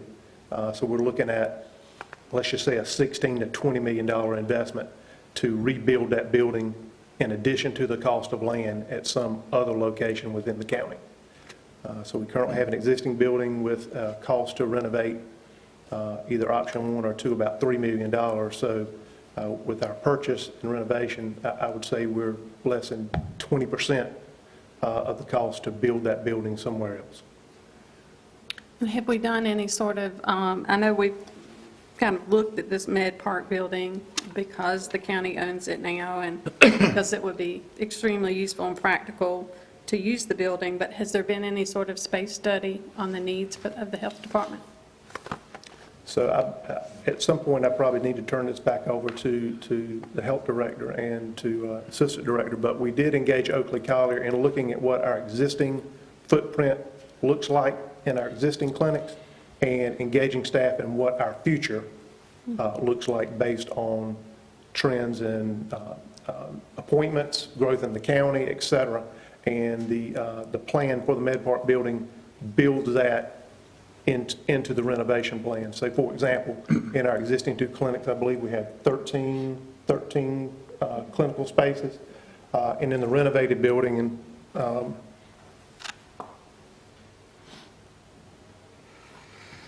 apologize, that is small, but in this section here is where the clinical space is proposed. We're proposing to develop 18 clinical spaces. So it provides for the existing 13 we have and an additional 5, anticipating future growth and additional programming, things that really our existing footprint limits the health department in terms of services they could provide, so they could expand those services. So we have built growth into the proposed renovation plan. That's probably why I need to turn this back over to Bill. I believe we also have veteran services. We looked at some other options, a small, we had some additional square footage here possibly for veteran services. That was 3 offices that could be used for that purpose or some other purpose. But the footprint is primarily allocated to health department functions. Other questions? Commissioner Howell? Thank you, sir. So if I understand correctly, and I'm still just trying to, like a wet sponge, soak all this in, but we're currently utilizing around 27,000 square feet total at our satellite office in Rocky Mount and our facility in Nashville. The new building is going to give us over around 52,000 square feet, somewhere around there. That's correct. And if you look at the numbers of your patients being seen or the number of visits you're processing throughout a year, they've been on a decline other than during the time of COVID, which that would be expected. When do you think those numbers will level back off? Do you think they're going to continue to decline, or are they going to maintain? We're seeing come back from the pandemic. We've seen that in a lot of different industries, and especially in healthcare. And people were staying home and receiving remote services instead of coming. Even at the end of the pandemic, they were doing home testing instead of coming to the clinic. But we're starting to see those increases at the health department now. And like I said, during the COVID, that was just a full focus on COVID, vaccinations, testing, and those kinds of things. So I do think we'll start to see an increase there. And I guess my concern is, we talked about in the map, I think Commissioner Davis brought it up a while ago, the green areas on there. And of course, we've got Rocky Mount in that area. And of course, the Middlesex area, the southern part of the district, is a lot larger concentration area. I think it's about 55% there and 45% in Rocky Mount, if I remember the numbers correctly. So by us moving this to Rocky Mount at the hospital, we're creating more of a disadvantage for our underprivileged citizens already and not giving them the ability to travel this closer. And I understand that's probably why we're discussing the mobile unit.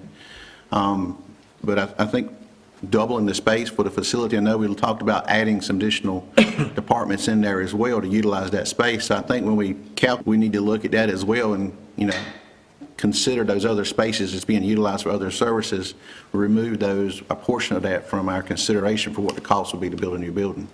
And then Well, again, in terms of the renovated space here, it was really only 3 offices allocated to a department other than the health department. So 3 office spaces, they may be 150, 200 square feet. So let's just use round numbers. We could take 1,000 square feet off of that if you include the support areas. So again, a majority of the building is allocated to the health department and the programs offered by the health department. And I will point out, and it maybe goes without saying, but I'll say it anyway, this building will provide additional functionality that we do not currently have in either one of our clinics, whether in Rocky Mount or in Nashville. And that be training space, meeting space, where they could host community groups. We really do not have venues in any of our clinics today for the health department to offer that kind of programming. So I'm not sure if that was part of your question, but I do want to clarify. Certainly, that is a significant jump from 27,000 to 52,000, but we're adding additional infrastructure, additional programming opportunities, programmatic opportunities that do not exist today if the board were to decide to consolidate our operations in this building. And then to your point, and again, the map that Liz was kind enough to share with us showing those areas of concentrated poverty, with that mobile unit, we can take that service to the client, as opposed to asking the client to come to us. If transportation is an issue, we can take those services to the client and determine if we have a gap that needs to be met. That's something that I think we'd want to come back and engage the board in that conversation about, and a follow-up. How best to address that need if there's a need above and beyond the service we could provide with the acquisition of a mobile unit. And for your estimated cost for the mobile unit, is the same service you're offering in the mobile unit will be the exact same service you're offering in the brick and mortar? I'm going to kick that back to the health director. Well, certainly we have looked at the kind of services, and we do plan to offer those kinds of services, whether it's STD, maternity care with a nurse practitioner on site, family planning, pediatrics, immunizations, and during those special times of need, if we, Lord forbid, had a need for a pandemic or something, we would bring vaccination clinics to that area. I think you know this, but we're already in 4,500 square feet in this building with case management. So we've been there for a long time. We were there with home health for years, and when home health was sold 3 or 4 years ago, 5 years ago maybe, we moved in with our case management. There's an inefficiency factor that's involved with the way we operate now. We have to swing staff over to our Rocky Mount office on heavy days, and then vice versa, sometimes back for Rocky Mount. So we do have some shifting of staff involved going to the Rocky Mount office and then going back to the Nashville office. There's a little bit of inefficiency that takes place. There's also some staff issues there. I mean, if you had a consolidated office, wherever it might be, you would certainly be able to have one postal service, you'd have one laboratory, you'd have one reception area, you'd have one of lots of things as opposed to the duplicated. For example, we have 2 receptionists in WIC. We have 2 WIC offices. We would consolidate that. I think we would gain some staff out of that consolidation, possibly to be used in the mobile unit, certainly a support staff member, and maybe some nurse practitioner member. Other questions? Just, I mean, it all sounds good. It sounds like we got a little homework to do before we can make a decision on that, just in my personal opinion, from coming in, looking in, because we're looking at affecting the citizens that are at a poverty level and are in dire need of that care. And we also mentioned there was other clinics available in the county, so I haven't had the opportunity just because of the time constraint, but would like to map all those out and see where those fit into this as well, because they also see these patients and service them as well before we make a final decision. So that is a lot of material that was covered in that September 23rd presentation in terms of the location of those clinics, the services they provide, travel distance that will be added if we were to select option 2. But again, we laid out 2 different options. One was a phased approach, just move Rocky Mount office to the Med Park building, the building that we have in the 300 block of South Franklin Street, if you've happened to drive by or even been in that building. It is an older building. The tax office says 1950. I believe the building was actually probably built prior to 1950, but that's the date they put on it. And this building, on the other hand, was built in 1991. So there are some infrastructure needs that this building would help address, really between both offices. But we do have the phased approach, phase one. Option two is just consolidate in one move, and then option three is to look at some other location if that's the board's prerogative. Commissioner Howell? One more follow-up, just comment, I guess, and I guess the way I would look at this to see is Nashville's our center of the county, and that's where basically our building here is, it's where our sheriff's department is, and we're moving things to Rocky Mountain.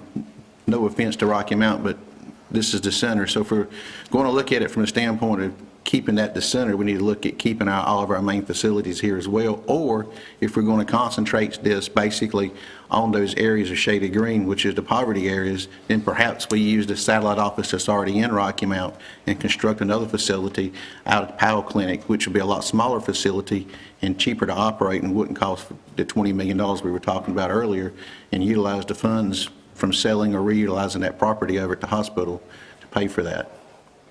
Yeah, I Just think one something of to the things we consider. covered, and Bill, Liz, please help me, in the September 23rd presentation, which Liz delivered, is most of our, a majority of the clients that are served at the health department, they're maybe more transit captive, and maybe have more transportation issues, although they can be countywide, tend to be in more urbanized areas, which the Med Park building is on the transit route for the city of Rocky Mount, and of course there's also paratransit service throughout the entire county.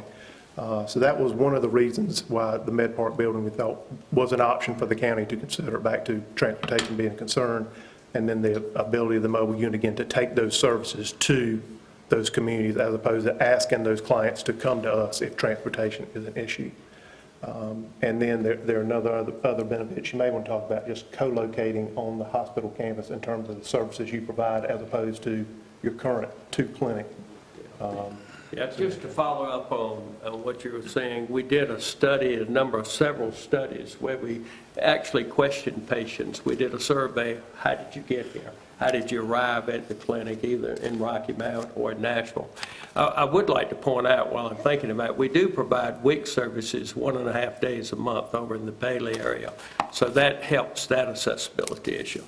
But your question was with the advantage of if we revisit that September 23rd presentation, the advantage of locating on the hospital campus. Yeah, we have, obviously that's a medical center. That's a mecca for medical care.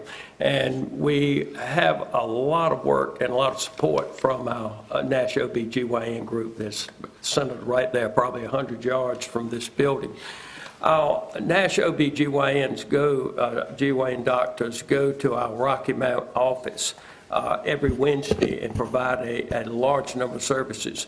We used to say we've served just about the same number of patients in Nashville as we did in Rocky Mount, but because of the maternity shift of high-risk patients to our Rocky Mount office, and that's because our doctors go to our Rocky Mount office and do not drive over to Nashville, we shift a lot of our high-risk patients and later-term pregnancy patients over to our Rocky Mount office. Having said that, there's obviously some advantage if they get referred back and forth between the private doctors that are located on a hospital campus, or even in a BSEP, a breast cancer prevention program like we do, referring them to mammography right there at the breast center at the hospital campus. So it is a hub of medical care providers in the hospital area. But I very much understand your question about Rocky Mount and the rest of Nash County and the county seat. I understand that part too. And I think if you look at the numbers too, we're seeing, I think about 45% out-of-county residents in these facilities. So that's my concern in moving this further to Rocky Mount. We're going to see more of those patients and be a disadvantage to our citizens here in Nash County and to citizens that are paying for that service. Yeah, 45%. So we're seeing... Based off the numbers in your chart you presented in September. In total, we served people from at least 43 different counties, but the vast majority of folks are Nash County. Yeah. I'm just going off the numbers you presented in your presentation. If you add them and divide, it's 45% out of county. Somebody can check the math on me behind that, but that's 45, it's primarily coming from Halifax Yeah. and Edgecombe County. Yeah. A few from Wilson and a few others out there from other counties, but majority of them are coming from Halifax and Edgecombe. And you know, I realize that has kind of a negative draw and thought. This is Nash County Health Department. We ought to be serving Nash County citizens. Hey, I get it. First and foremost. I agree, totally, I agree. But let me just mention this. There's a hospital relationship here with those that come in for maternity care. We're getting reimbursed on those patients that come in because about 85 to 90% are Medicaid eligible. So it's also a financial thing because they want to deliver at Nash Hospital. So it's ones that live just over in Edgecombe County that come through services. There are obviously some services that are built into the cost of what the state grants provide for.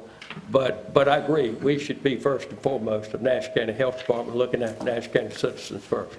And there may be an opportunity, and I'm not on the hospital board or no, but I know Sue and Gwen are, but maybe there's something there that can be worked with the hospital to accommodate those other situations there that would, again, free up more capacity and more funds for the citizens of Nash County. Dr. Lee Isley and I have had a couple of conversations over the last couple of months. We did just a couple of weeks ago about ways we can work together. As a matter of fact, without going into great detail, the hospital's looking at a hospitalist concept where they'd have hospitalist OBGYNs to deliver at the hospital. So I think looking at slide 5 from the last presentation, in our Nashville office, we saw 5,249 Nash County residents, and in our Rocky Mount office, we saw 3,972 Nash County residents. The closest to the Nash County numbers, we saw 1,788 Edgecombe County residents in the Rocky Mount office. The highest number of residents from out of county in the Nashville office was also Edgecombe at 337 patients. In Halifax? Halifax, we saw 92 in the Rocky Mount office and 58 in the Nashville office. Over a period of A year, Yeah. 2023. Yeah. Any more questions down here? Mr. Chairman, Commissioner Wilkins? I don't have a question. I just want to make a comment. When you all first presented in September, I was skeptical because I didn't want to inconvenience the people in the Rocky Mount office to coming over there. But after your presentation and your due diligence and this one and what I have read, I just see this as a win-win for all. The hospital is only 4.8 miles from the Rocky Mount office, I believe, and public transportation is available, and many of them that I spoke to do take public transportation. And unlike I thought before, they have friends and relatives that can take them. And a few even said they would prefer to come over to the Med Park site because it's right there at the hospital should they have any emergency or whatnot. And looking at, I mean, we're doubling our square footage. And I would like everything under one roof, yes. And after looking at all this and thinking about those in Middlesex or Bailey, I believe they come now to the Nashville Health Department, so they would have, I think, about 8 miles further to go. And I have to ask myself, too, how many out in the southern part of the county actually use the health department? But I just think this is a win-win for all, and you all have done your due diligence. You have the what do you call it, the mini unit going to different places, I think will help assist. And if someone needed further treatment after visiting the unit, they could go over to Med Park. And so I see this as a win-win. I would hate for it to move from downtown because of the people that do go there, but like I said, the feedback I have gotten, I have no rebuttal. I mean, like I said, it's a win-win for all, and so I'm in favor of this moving forward. Thank you, Commissioner Wilkins. Anything down here?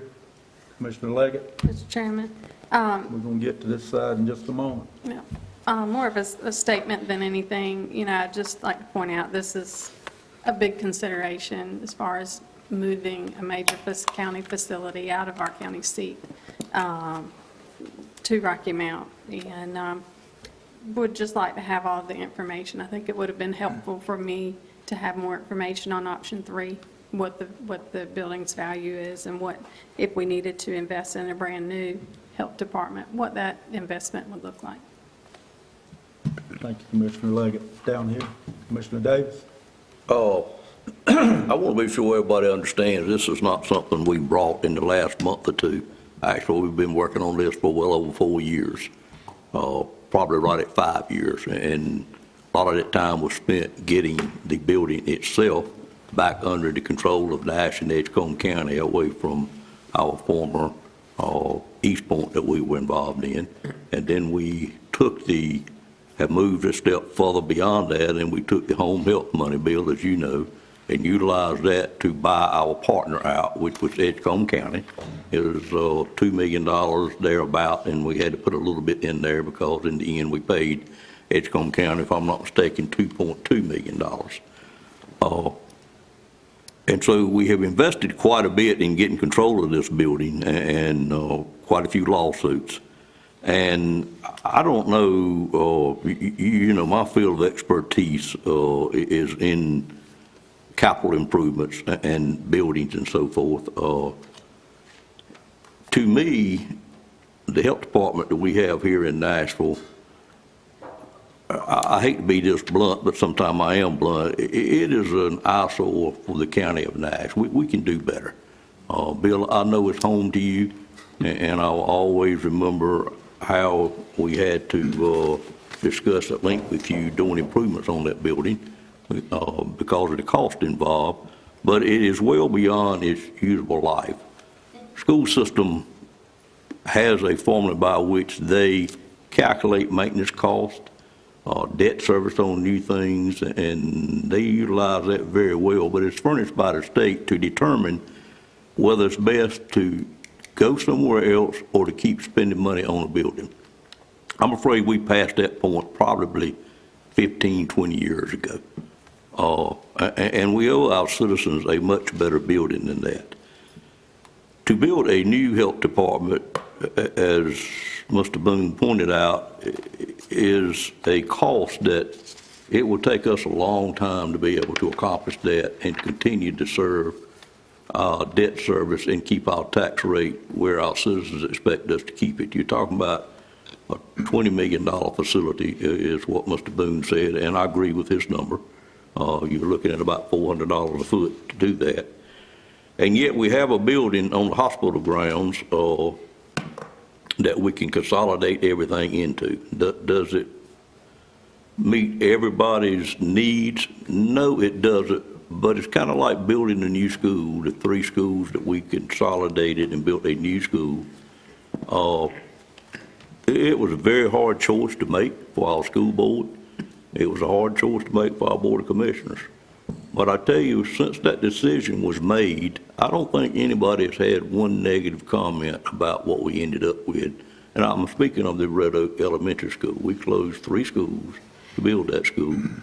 And I kind of watched the parents in public hearings and so forth, and I've taken the time, because it is my district, to go back and speak to some of those parents that had concerns, had genuine interest in maintaining the older schools that we had, and they're all fine where we ended up. I mean, once you walk in a building that's much, much better, educational building or a health department is just as important, I think. I think we need to remember that there is a study in here that showed that by far the largest number of counties have 1 health department building. They don't have 2 and 3 buildings. They have 1 building. All the counties around us have 1 building. I think if we can just move forward with this, I think in the end it's going to turn out wonderful. It's at a price that we can afford, and not stretch our budget too far. I'm certainly in favor of doing all the work inside it in one phase, not to try to do it in two phases, because the number that's shown there, I think, will be a wider gap than what it is, because when you start working on buildings with people, and you'll have more people in the building, if you come back and try to do it in two phases, you got to always work around those, brings in a lot of overtime, and so forth. So I think the right choice myself is to go ahead and move forward with this for numerous reasons. It's a great deal. It's a great building. And the building's not going to require a whole lot of work. It's going to require repurposing certain areas and making it in the clinic space. And then for those that have concerns about not utilizing or adequately looking after our citizens, the mobile clinic is a great idea. Mr. Aaron, I think you may have come up with that idea in one of our capital improvement meetings. In fact, I'm sure you did. And I thought it was a great idea. It gives the most flexibility to serve any areas that need attention. Say you would have an outbreak in certain parts of the counties, of whatever it may be, you move it down there. But it's just, it's a heck of a deal for what we'll end up with. We're going to spend about $3 million versus $20 million. And I can't imagine what the efficiency would be to have it all under one roof, and those clerical parts and other parts of the business part all being under one roof and not having 2 or 3 different sets of them in various buildings. So I'm just 100% in favor of this. I hope the commissioners see fit to move forward with it. We've worked on it a very long time, and the sooner, quite frankly, we can get out of the health department building here in Nashville, I think the citizens would appreciate us doing that. And thank you, Mr. Chairman. Thank you. Any other comments from down here? No. All minds good here? All right, I'm going to ask you what's being considered for a motion. The consolidation of the Nashville and the Rocky Mount Health Department into the Med Park building on the hospital campus. That's one of the 2 recommendations. The second recommendation is approval in the fiscal year 26 budget, CIP, a mobile unit to supplement health services in remote county locations. That's the 2 recommendations. Is there a motion? I'd like to make a motion, Mr. Chairman, to take the option 2, and I'm not looking at it, but I think that's the one that does all the work at one time, and to provide the funding in next year's budget for the mobile unit and get this project on the road to getting it done. Mr. Chairman, I second. Thank you. Okay, we got a motion from Commissioner, second from Commissioner Wilkins. Any further discussion? Any further discussion? Hearing none, all in favor indicate by saying yes. Mr. Chair, I just want to Go ahead, Mr. make Belfield. my mind clear that this includes the mobile. Yes, sir. It does, sir. Yes, sir. I just want to make sure it's in there, because I support that. All right. Okay, I'm okay now. Everybody good? All right, all in favor indicate by saying yes. Yes. Yes. No? No. So how many, let's clarify that. Raise your hands if you were a no vote. Okay, we got 5 yeses, 2 noes. Motion passes. Moving to item number 15. Yes, sir. A little short break. Had a request for a short break, so we're going to break for 10 minutes. All right. Thank you, Mr. Chairman. Janice, you got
Take care, sir.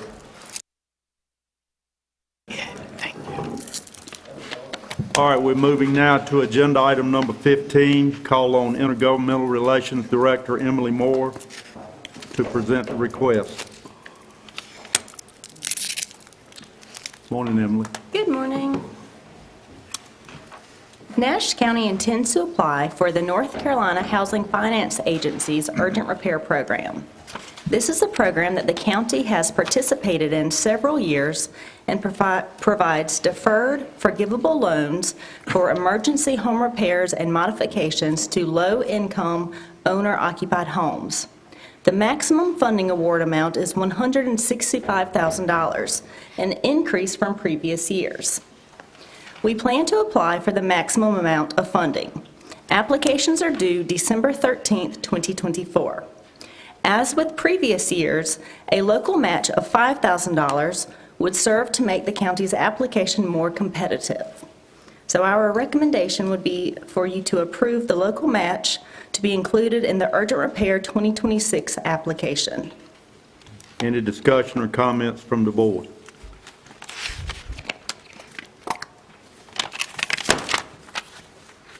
Hearing none, I'd call for a motion. So moved. Moved by Commissioner Wilkins, second by Commissioner Belfield. Any further discussion? All in favor indicate by saying yes. Yes. Yes. Opposed, no. Motion carries. Thank you, Ms. Moore. Thank you. Moving to agenda item number 16, we call on Deputy County Manager Jonathan Boone. Jonathan, you'll be up for a few.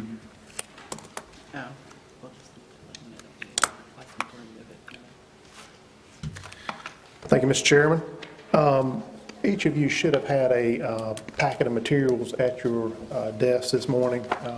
Apologize for not having that to you in advance of the meeting, but we did not open bids and get the material in time enough to include that in the agenda before it went out. But in that packet, you will see the results of the bid opening on the Northern Ash Phase 2 Contract 2 project. Bids on the project bids were opened on that project back on November 21st at 2 p.m. That was actually the second advertised bid opening. The original bid opening was November 12th, or was scheduled for November 12th.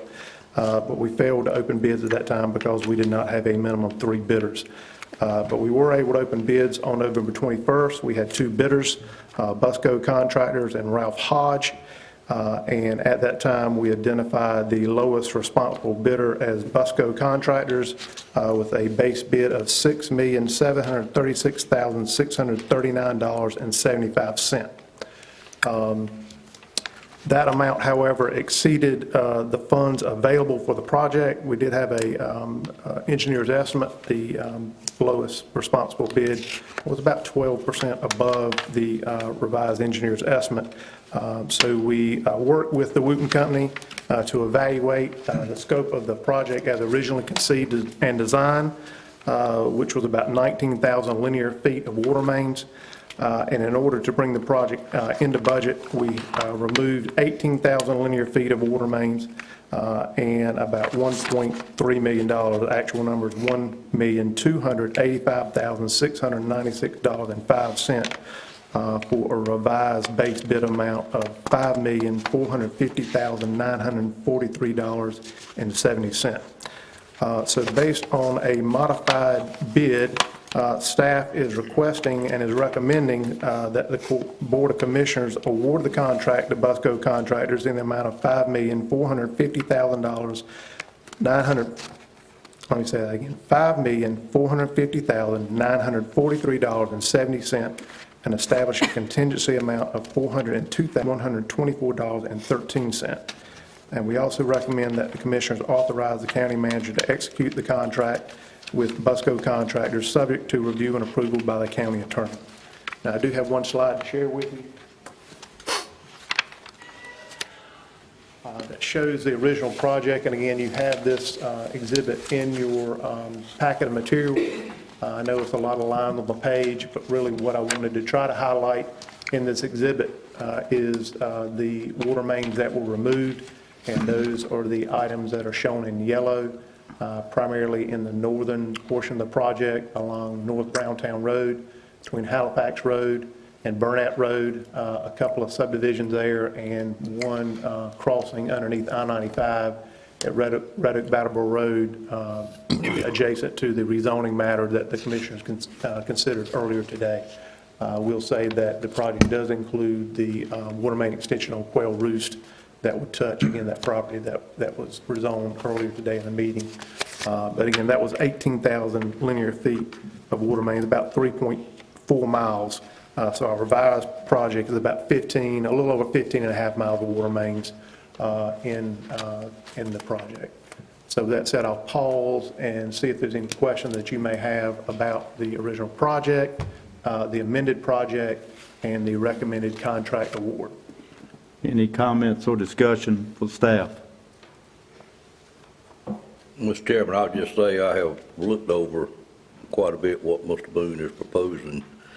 Though I certainly hate to take any of the linear footages out, but we've got to stay within the budget because we generally need to use funding other than tax-based funding to do water systems with, and it just looks like he's done a great job with the Wooten Company of coming up with those areas that may need it the worst, and but hopefully we'll be able to receive additional grant funding moving forward to come back and pick these up at a later date.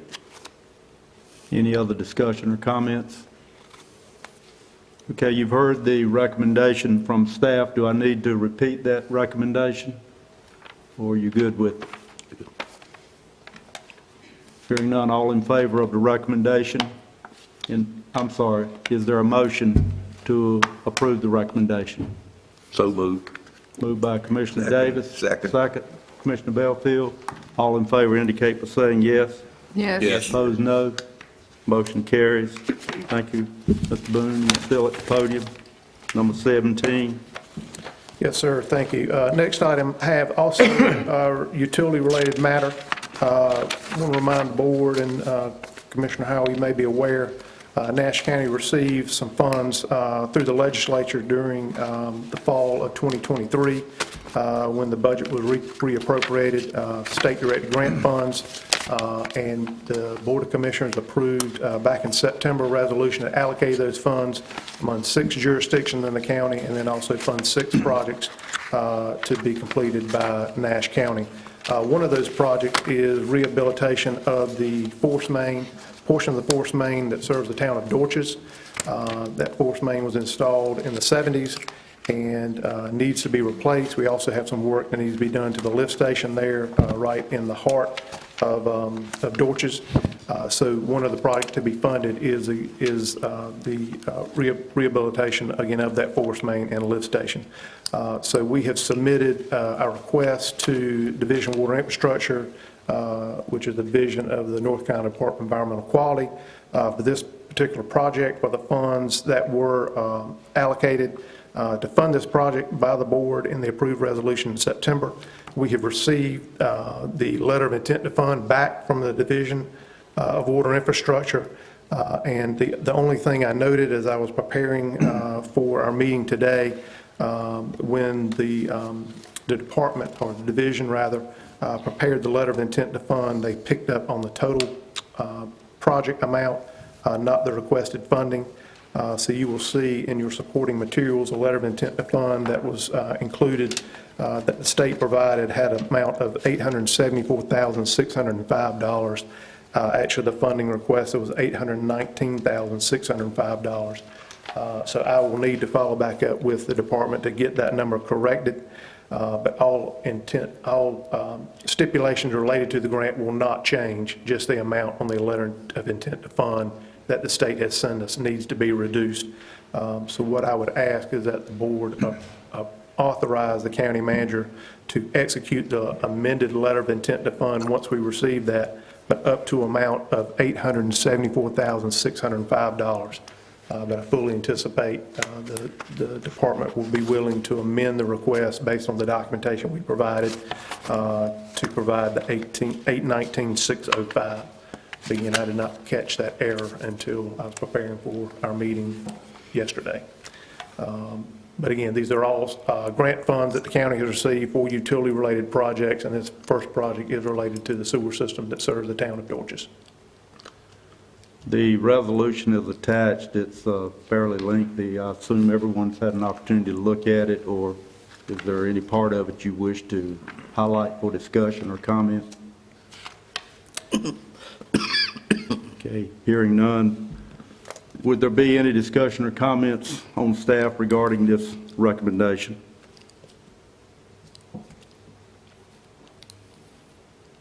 Hearing none, is there a motion for approval? Mr. Chairman, I move we approve this. Chairman Davis made the motion, second. Is there a second? Second. Was that you, Commissioner Leggett? Commissioner Leggett, second. Any further discussion? All in favor indicate by saying yes. Yes. Opposed, no. Motion carries. Continuing with Mr. Boone on number 18.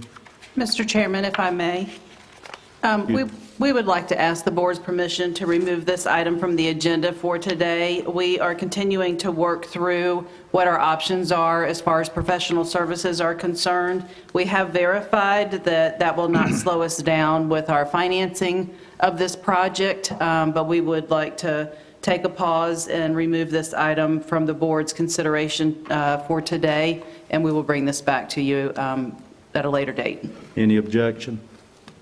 Hearing none, we move on to item number 19.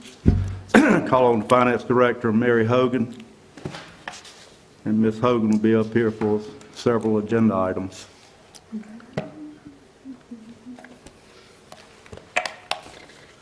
Good morning. Good morning. Good morning. The first agenda item I have is a budget amendment for the ARPA grant. As you know, in 2021, the federal government awarded millions and billions of dollars to local governments across the country to help offset any financial deficits that might have occurred due to the pandemic. Nash County was awarded a little over $18 million. One of the stipulations was that as of December 2024, all of that money needed to be committed. Doesn't have to be spent until December of 2026, but this is the magic month we've all been working towards pretty much since 2021. All governments across the country have been working towards the December deadline.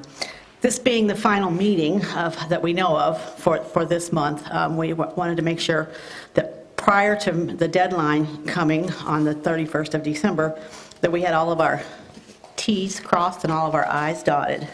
So we have gotten the ordinance exactly where it needs to be with all the monies committed. All of these haven't been approved by the committee and the board in previous meetings. The amended ordinance is presented, was that the first one I want to do? Hold on, I'm going to make sure I'm in the right order here. Oh, yeah. So in the middle of amending all of those other items, we also had some interest monies that were earned with the ARPA funding but the committee has recommended that we apply those towards the Northern Nash Phase 2 project to help offset the cost that Jonathan was just talking about from the bids that he's been receiving. So the first one is going to commit a few more dollars from this grant, as well as get all the other line items shored up so that we'll be prepared to meet the December 31st deadline. The amended ordinance is presented to budget $228,181.17 interest earnings to be transferred to the ARPA Northern Nash Water Phase 2 project. In addition, the amendments include a budget transfer of $1.363262 of revenue replacement funds for the general services to the general fund and $70,000 for estimated program income related to water sewer projects. This amendment is presented to adjust the funding categories of the ARPA grant projects to meet the obligations deadline of December 31st, 2024. These funds are budgeted for broadband projects and ARPA grant administrative cost. The broadband funds will be used to support the high-speed internet projects and transferred to the high-speed project fund. The ARPA grant administration funds will be transferred to the general fund to support the ARPA administration activities through December 2026. The program income will be transferred to the Northern Nash Water Phase 2 project, since the Treasury requires the income to be spent on a like-eligible project. Any questions about that? You've heard the presentation from Finance Director, are there any questions or comments? Just Commissioner Howell? clarification is, so once this is moved, been amended for this, can it be moved again after December 31st?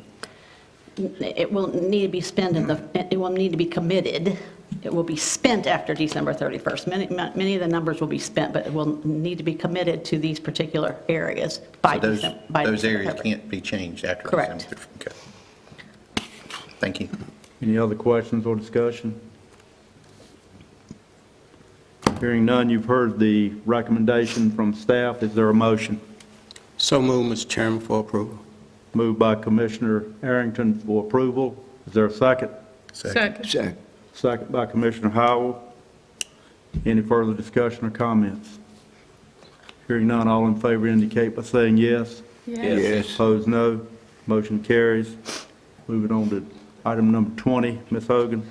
This is another ARPA request. Back in 2022, the board was required by the ARPA regulations to adopt a certain amount of policies that would govern the way the monies are spent. There's been a new policy that we did not adopt at that time because we didn't, I don't know if we saw a need for it, but we do need to adopt it now. This policy will, basically what ARPA, the requirements require that if we use the ARPA funds, which we have, to build any infrastructure, which we have, any revenue that we might generate from that infrastructure will need to be spent on the same infrastructure. We can't take revenue and spend it on something else. If it's been paid for with ARPA dollars and it's generating revenue, then the revenue needs to be spent on the same, in the same area, in the same fund, basically. So below is a summary of one additional required ARPA policy in order for Nash County to be in compliance with the uniform guidance and the ARPA award terms and conditions. The initial policies were presented and approved at the June 6, 2022 Board of Commissioners meetings. The additional required policy is attached in full detail. Summary of the required policy pertaining to the program income of ARPA CSL FRF. Program income policy establishes procedures to account for the use of program income earned from an expenditure of the ARPA grant funds as it relates to our ARPA water sewer projects.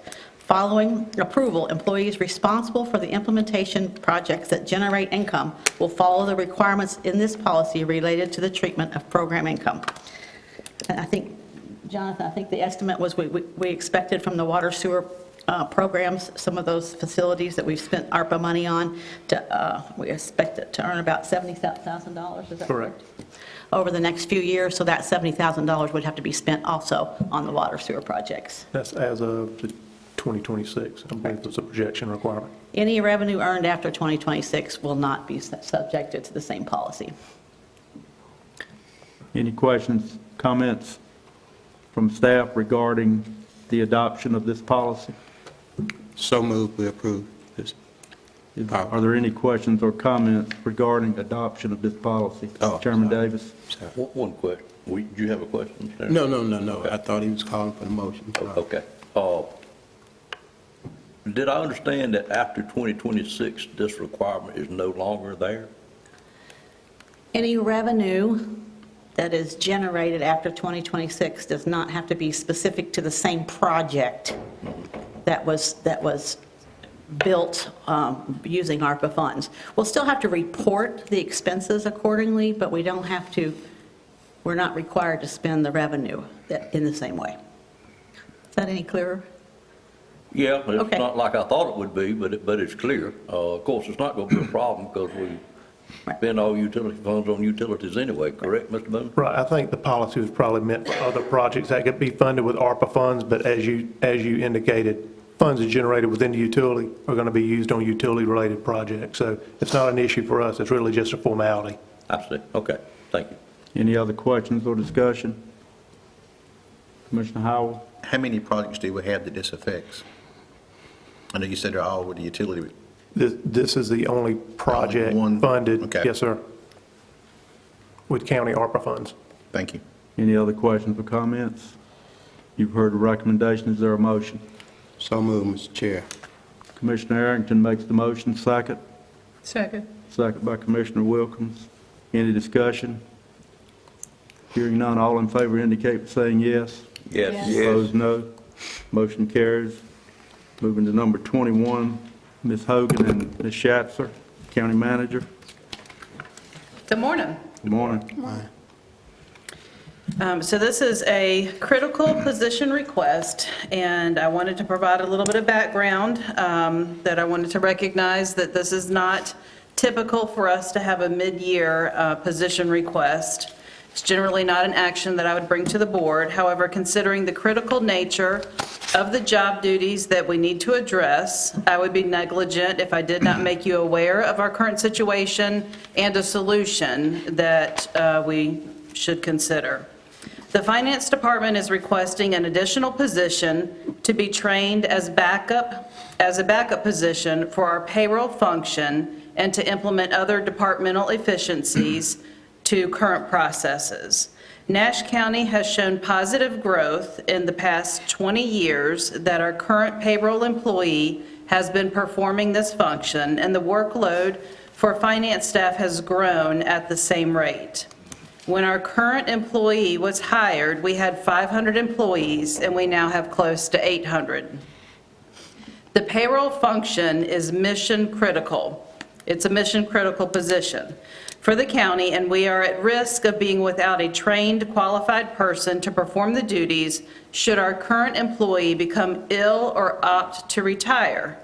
This employee is eligible for retirement at July 1, 2025. Waiting until the next budget year could leave us in a vulnerable position should they opt to retire when they become eligible. The proposal is for the position, a finance specialist / project coordinator, to spend approximately 20 hours per week training to do payroll, processing the payroll independently at predetermined intervals, and creating a step-by-step payroll training and operating manual tailored to Nash County payroll processes. Concurrently, this position will evaluate the current payroll process and conduct research needed to recommend improvement initiatives that will expand efficiencies. We currently use several manual processes that are prime candidates for technological advances intended to save time and money for the county. The finance specialist project coordinator will be tasked with leading the processes and activities to achieve these efficiencies.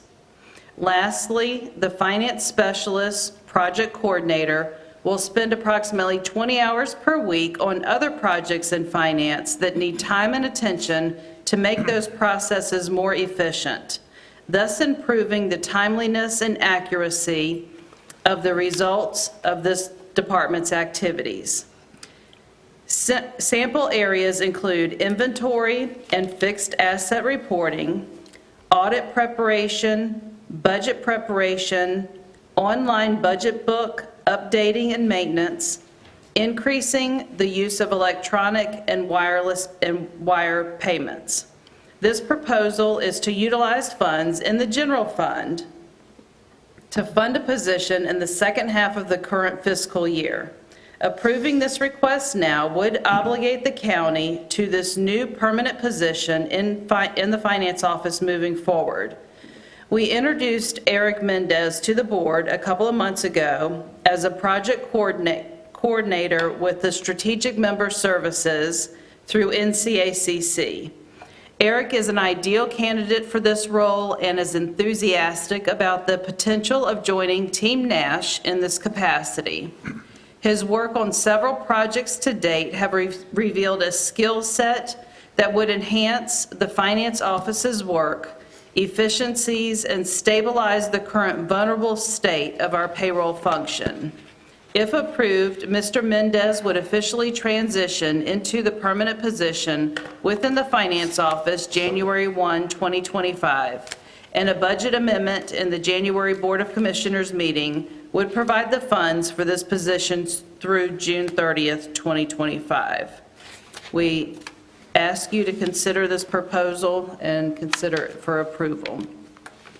Okay, any discussion or comments from the board for staff? Any down here? Go ahead. No, you go ahead, ma'am. Commissioner Leggett?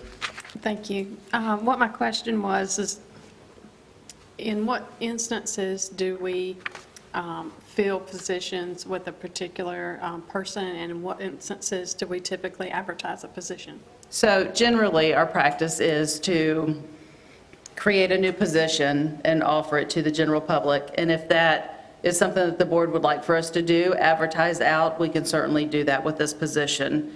The reason why we're bringing this proposal to you the way that we are is the unique situation that we're in, that we've already engaged in this partnership with NCACC to have a project coordinator through the Strategic Member Services on board here in Nash County. We've had him here for a couple of months and have been able to assess his skill set on several projects. Some of the ones that we've already mentioned, the electronic budget book, he's been very instrumental in working on that project, working with the electronic timesheet. We have a very manual timesheet process. He's been working with Mary already on the electronic timesheet platform, and a couple of other projects that we've been working on. So the position, while needed for payroll backup, and to get us in a place to where we have a manual in place for that next payroll employee that we bring on board. Eric is very versed in some of these special projects that we already have going on, and he's just a good fit for us. Generally, if we don't have all the stars aligned like that, we would be posting a position out to the public and seeking the talent that we don't know is out there. Thank you. Yeah, thank you. Commissioner Davis?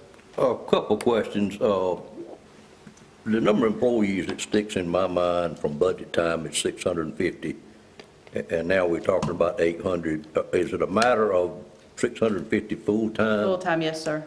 And 150 part-time? Yes, sir. Okay. The relationship we had with the association and with the gentleman being here, what was the expiration date of that? There is actually no expiration date. I believe the candidates are, they've had the opportunity to move from one location to another and continue to pick up new skills at each location that they go to. They are viable workforce candidates for any local government. So, while he's here working with us, I'm sure he's keeping his eye on the local postings to see what jobs are available out there that he could apply for. But there is actually no expiration date. Certainly they want to see that the candidate is still being provided with work opportunities that is expanding their skill set. And if we get to the point to where we can no longer do that, then they'll look for another location for him. But there is not, we don't have a drop dead date where we know he will be leaving us. My next question is, when we got the ARPA funding, I know we took an existing employee, Katrina, and moved her out of her spot into primarily that job. Did we backfill the position she had before, or was someone employed to replace her in her old position? I think the answer is yes, but I need to verify that.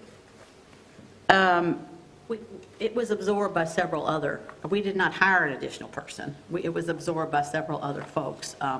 We had another position that was approved, but it wasn't to do her specific duties. She is also she's also working, let's talk about her like she's also working very closely on the transition and to do some training for some other employees who are talking about retiring. She's kind of our other one to do some of the accounting, more of the accounting side of the house, and work on some of those projects to make sure we've got some I've lost the word, anyway, training for the next round of retirees in our department. I'm not sure what answer I got there, but my memory is that we actually when she moved into that position, we hired another employee. And I think you said we hired another employee, but it may not have necessarily been for I what. think job duties changed, yes. Okay. And just for me, just without being able to go back and look at the detail in our records, just thinking about office spaces, the fact that she's occupying an office space where she is an additional to what we did have in the finance office. So I believe you're right. I think it's a combination of the two. We had a new position, but the duties Yeah, the office had she's been in was adjusted. not in finance before, as you said. Correct. And all that leads up to, I've really got two concerns with this. Number one is adding employees during the middle of a budget year, which we almost never do. We may have at some point, but we try our best not to do that, and here we're asking to be approved that.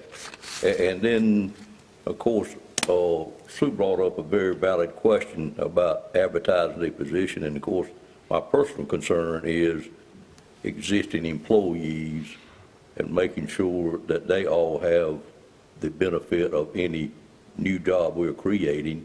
And of course, there's nothing wrong with going outside also, but many times we open it up, as we did with the manager's job, to only in-house employees. And I'm really not fond of skipping that step, but that's my concern. And Well, I will just say, I know with, Mary's been on the job at 90 days, just past 90 days, and she has spent that time really digging in and spending time with the current staff that we have and assessing their skill set along with their wishes and desires for the type of work that they want to do. And we do not have a payroll backup within our existing staff. So we would need to advertise out if that's what we were going to do with this position, other than move forward with the proposal here. All right. Thank you, Mr. Chairman. Mr. Belfield? We're talking about a position and not particularly an individual, that it would be coming up in the next budget, it would be advertised. Is that correct? No. No, not with this proposal. Okay. This proposal would be for us to use Mr. Mendez in this role, and he would continue in that role in the new year.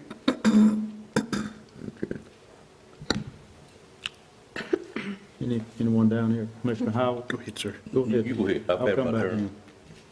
So I apologize. I guess the question is it not customary for us to post all open positions, whether it be internal or external, for any position in the county, since we're a branch of government, to be fair and consistent? It is customary. And again, I mean, we have a set of circumstances here that is unlike other normal situations. I mean, we will be glad to post this position if that would be the wishes of the board.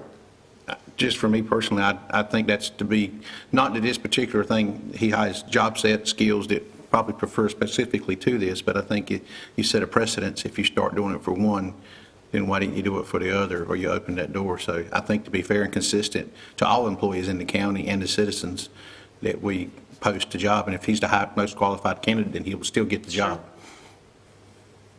You good, Commissioner Howell? Commissioner Davis, you had a follow-up question? I think I'm going to not ask my question. Thank you, sir. Okay. Are there any other questions or discussion? Commissioner Harrington? Well, I would fall on the side of Ms. Hogan's recommendation. And one of the reasons is, she came in as our new finance director, and she's trying to straighten the house out for us. And she needs, immediate help. And she has evaluated the staff that she has, and she has identified, she believes, the help that could help her get there, I guess, the fastest. And I understand the concerns of the other commissioners, but I want to also give her the opportunity to lead and do this so that she can keep her house in order, the finance department. Commissioner Wilkins? Mr. Chairman, I have to agree with Commissioner Arrington on this. The Finance Department, she has already spoken to those that are there, and with, and I believe the county manager sees an opportunity, as does Ms. Hogan. He's already trained, and there is a chance he could possibly leave that position in the new year if offered something else. And I just think we need to, when we look at bringing a new person on and doing training again, we're looking at probably, I'm going to guess 6 months before they're adequately trained, when Mr. Mendez is ready and willing and able to take that position. So I have to support the request for that position based on that. And I understand about the other employees who may want to apply for this position, but if memory serves me correctly, we've done this before without advertising, and I can't put my finger on it. But since I've been here, 1 or 2 positions had been filled without going out of out in the public and advertising it. So I stand with the request they're asking. Other questions or discussion? Okay, it seems to me that this is kind of split, so I'll make sure I understand and everybody understands. If this recommendation is approved, Mr. Mendez would officially transition into that permanent position January 1st. Yes, sir. If it is not approved, I assume the intent would be to post that position. Yes, sir. Okay. Any further question or discussion? Chairman, hold on. Chairman, Commissioner Howell? I'm okay with approving the position. I just think we need to be consistent across the county in posting the job. And again, if he is the most qualified candidate, he's still going to get the job. But I have no problem giving the county its needs to do its services. And I guess since I'm new, I'm going to have to keep using this till I learn this, so I apologize. But is there a process when somebody does retire, and we know they're going to retire in this case, how far out in advance do we look at replacing that position so we do get on the job training before that position is void and create a problem for the county?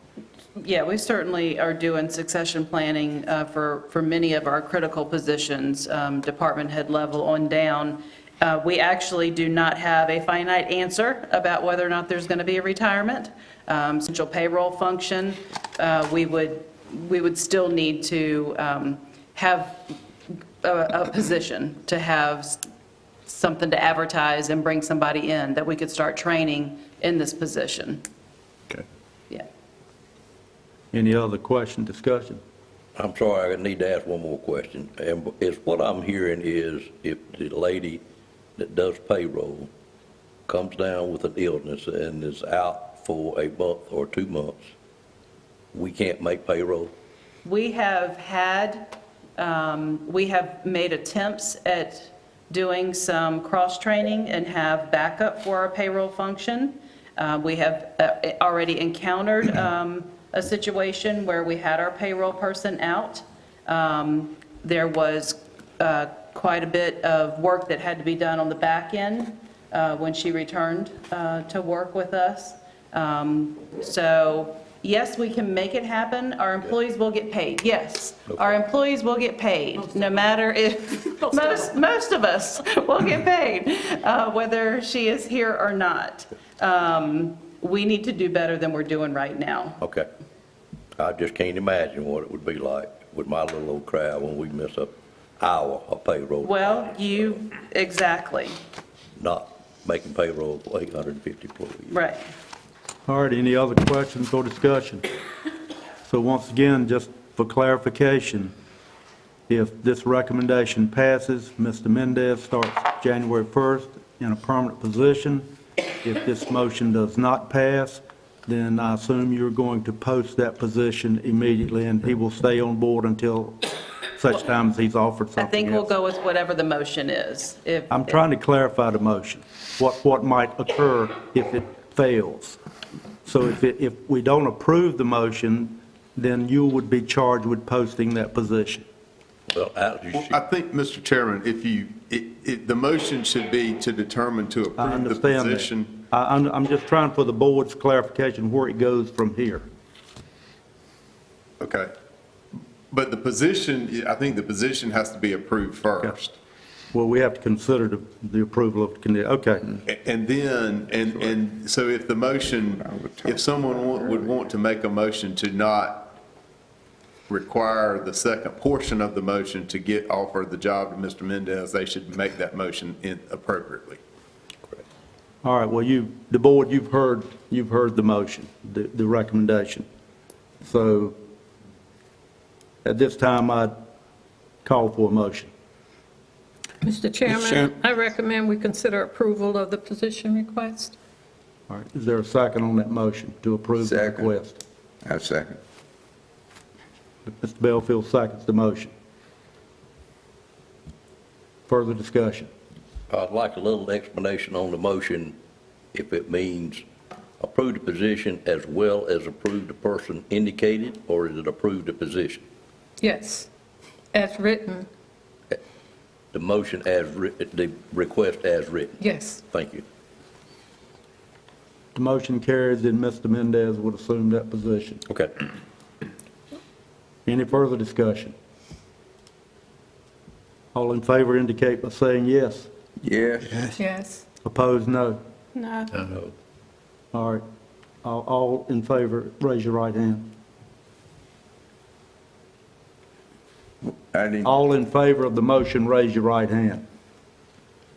That's three. All opposed, raise your right hand. Motion does not carry. Chairman? Yes. I would like to make another motion with that if I can. Please do. I would like to make a motion that we approve the position and post the position. All right, you've heard the motion to approve the position and post the position. Is there a second on that motion? Second. Second by Commissioner Leggett. Any discussion or comment? Any discussion or comment? Hearing none, all in favor indicate by saying yes. Yes. Opposed, no. No. All right, well, let's do that again. All in favor indicate by raising your right hand. That's 5. Opposed would be Commissioner Wilkins, and Commissioner Arrington, would you be opposed to that? 2 opposed. Motion carries. Thank you. Based on National Fatality Review Case Reporting System as a required part of its child fatality prevention system. No county funds are required. Asset forfeiture. This budget amendment makes funds available from asset forfeiture fund balance and insurance proceeds to purchase evidence equipment and provide additional training. Next would be cooperative extension. This budget amendment is to budget additional funds collected in horticultural events to cover the remaining cost of the Farm City Breakfast event. Cooperative extension. This budget amendment is to budget additional funds collected in cooperative extension events to cover the remaining cost for the NEDEA 4 Hydro Fall Meeting. And last, the disaster recovery. This budget amendment is to activate the accounting mechanism and initiate funding needs to properly designate the county's expenses associated with the requested mutual aid from western counties due to extreme destruction from Hurricane Helene. These costs need to be tracked for reimbursement purposes. We request the board initially allocate $500,000 for personnel and supplies costs related to the mutual aid requests. Any discussion or comment on the budget amendments? Commissioner Davis? Going back to item number 3, I think I sent an email and asked for some more explanation on that, and I did get it from the sheriff, but will you, do you have any more explanation you can give us on this?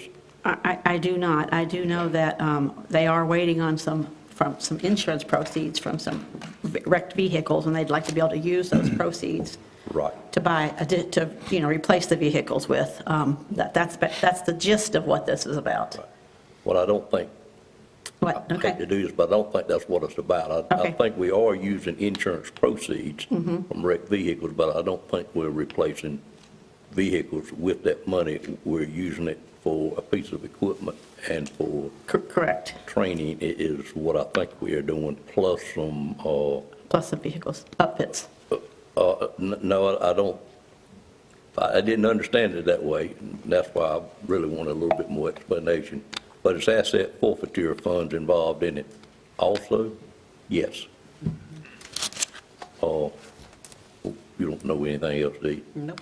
Okay. Do you want me to get back to you? Do you want to pull this one? No, no, no, no, no, no, no, I don't want to pull this one. I'm okay with it, but if you would, let us know exactly I will do what that. I'm interested in the funding from the insurance company on wrecked vehicles, what we use that money for. Okay. Because I don't think we're using it for vehicles, but I'm not sure. And we may well be. Okay. Well, the way it was written, it looks like you can, but Yeah, those are the exact amounts. That's why. just let me know. Okay, I will. Sure, I'm good. Other comments or discussion? Hearing none, would it be the board, Commissioner Leggett? Yep, make a motion to approve the budget amendments. Would we approve them all at once, or is there any board member wishes to pull out? Approve them all at once. Okay, we got a motion to approve all 6 amendments. Second. Is there a second? Commissioner Howell? Any further discussion? All in favor indicate by the sign of yes. Yes. Yes. Opposed, no. Motion carries. Item 23, board appointments. Thank you, Ms. Hogan. Call on Assistant County Manager Tia Fula. I really like Fula. You say how you want. Good afternoon. I like you. Good afternoon. We are going to go over board appointments. So first, we have the Braswell Memorial Library Board of Trustees. Nash County has 2 vacant seats on the Braswell Memorial Library Board of Trustees and an appointment that expires on December 2024. Therefore, Nash County has 3 appointments to make to the Board of Trustees.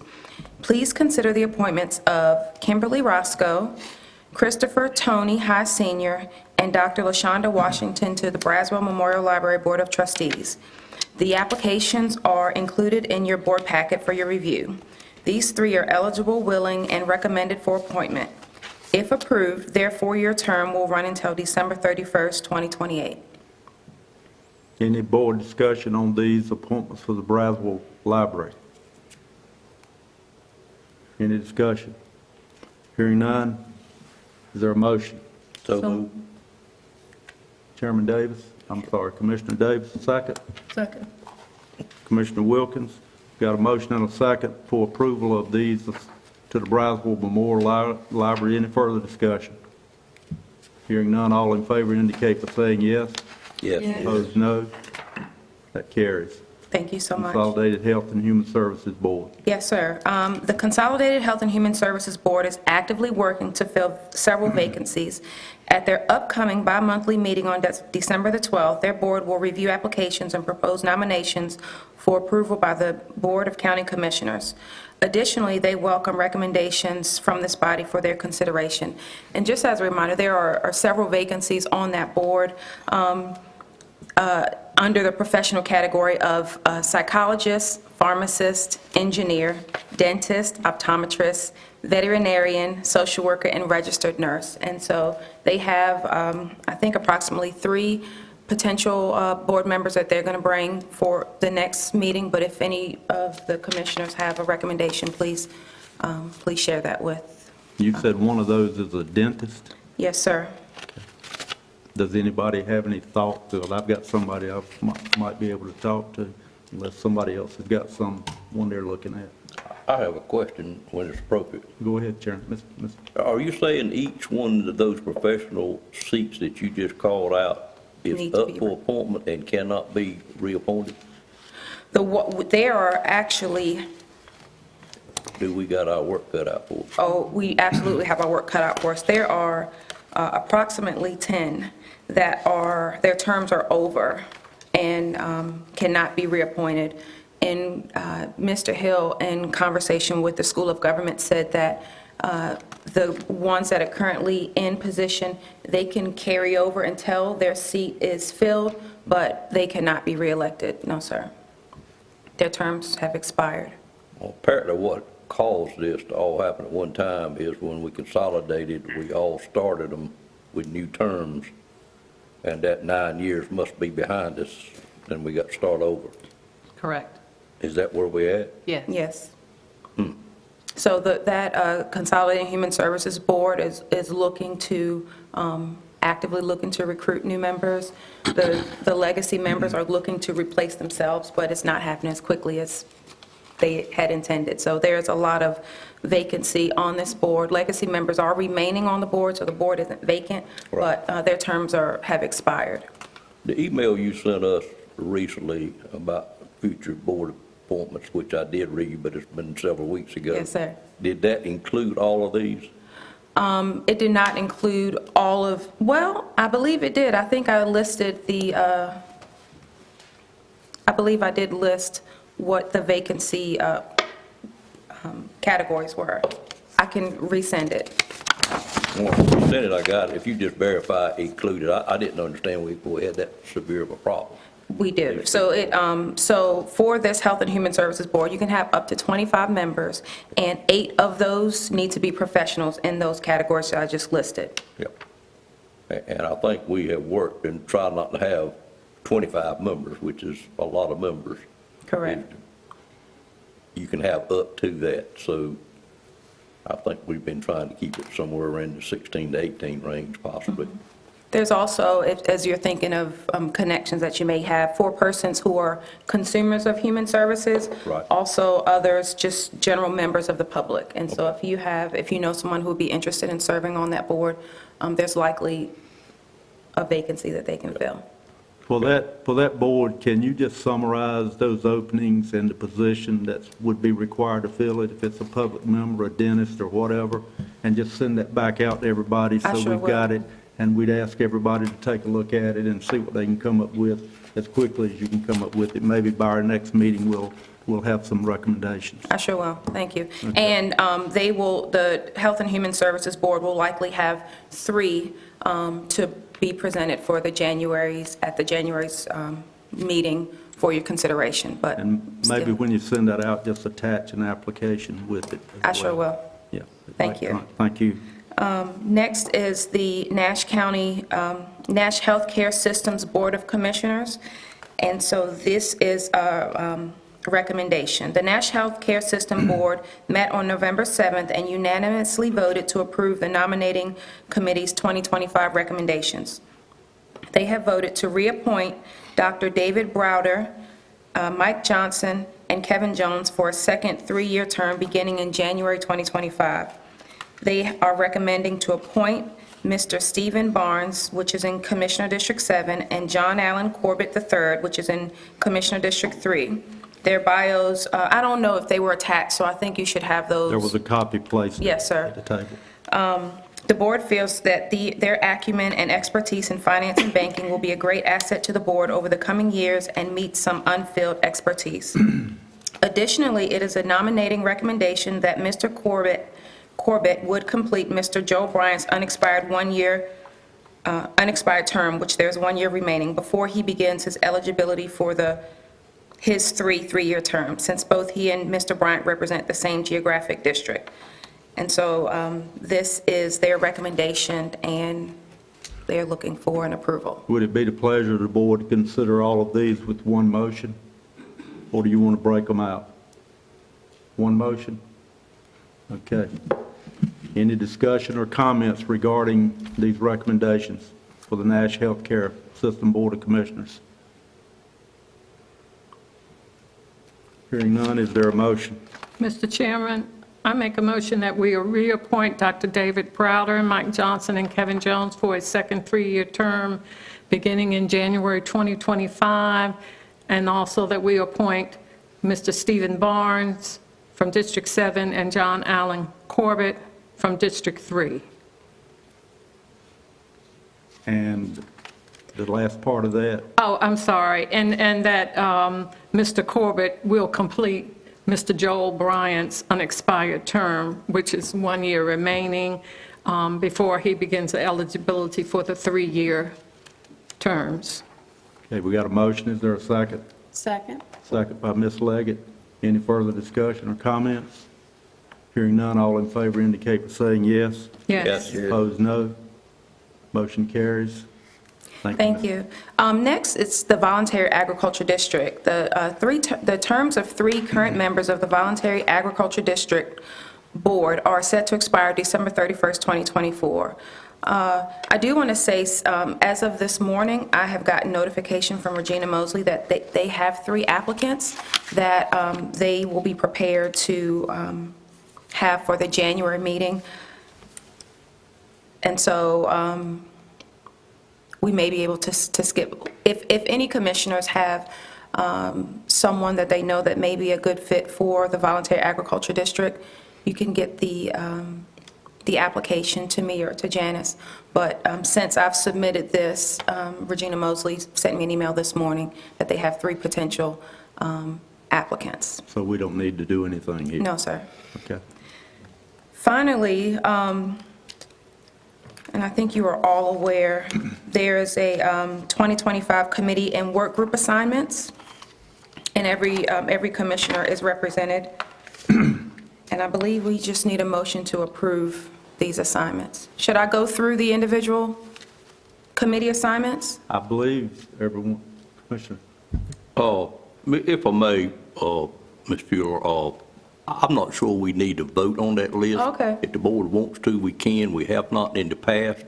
I just took it upon myself, having a new member come on, to meet with each individual commissioner as chairman and see if they wanted to take off anything, add anything, and just see what everybody wanted. And this is the list that I formulated by speaking with everyone, and I think all the commissioners have blessed the list to the best of my knowledge. So does the board think we need to vote on this? I'm not sure we really do. In fact, there are some disadvantages by actually taking a vote on it, I think. So if we could just agree that this is what we'll do for the next year, that would be great. Is the board okay with just accepting these as presented? That's the way we've done it in the past. I don't recall us ever voting on committee assignments of commissioners. We just verbally agreed. We never took a vote. That's the point we'll make it, Mr. Bell. Yeah, well, that's what I'm following up on what you said. Right, thank you, sir. Well, I'd just like to make one comment. If everybody's good with that, we'll accept this as it's presented here. But one thing that I'd like to recommend is that we consider a public safety committee. And that would be a committee of 3 commissioners. It would be a representation from the sheriff's office.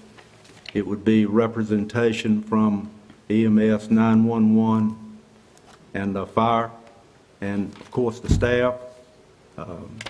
That's something I think we need to do. Let that group meet, consider the needs of those 2 areas, and like other committees, bring those recommendations back to the board for consideration. Would everyone, I have not, I thought about 2 should be on that list, and I will share that with you, and I'm open to suggestions otherwise. Does anyone have any objection to that? Mr. Chairman, I don't have any objection. I think it would be best if the manager recommended that committee and working with you on what commissioners you want on there. Yeah, I'm not talking about recommending who would be on it other than the commissioners. That's correct, yes. But I think if it would come from the manager, it would serve us better. I agree. Yes, sir. I would think it would be the 3 heads of the 3 emergency areas and whoever the representation is from the sheriff's office and whatever staff you wanted on that. Of course, 3 commissioners is typically what we put on committees. Yes, sir. I just hope it'll nip in the bud some of these concerns we have with public safety before they get out there and they become a major issue. Everyone good with that? I think I agree with you 100%. You just work with the manager on your commissioners. I would definitely do that.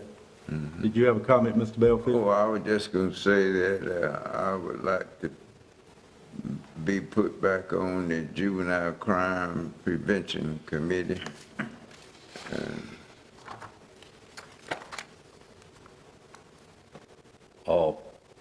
I don't have an issue with that. You had indicated when I met with you. Yeah, we talked about Okay, it, but did you- at that time. You've changed your mind?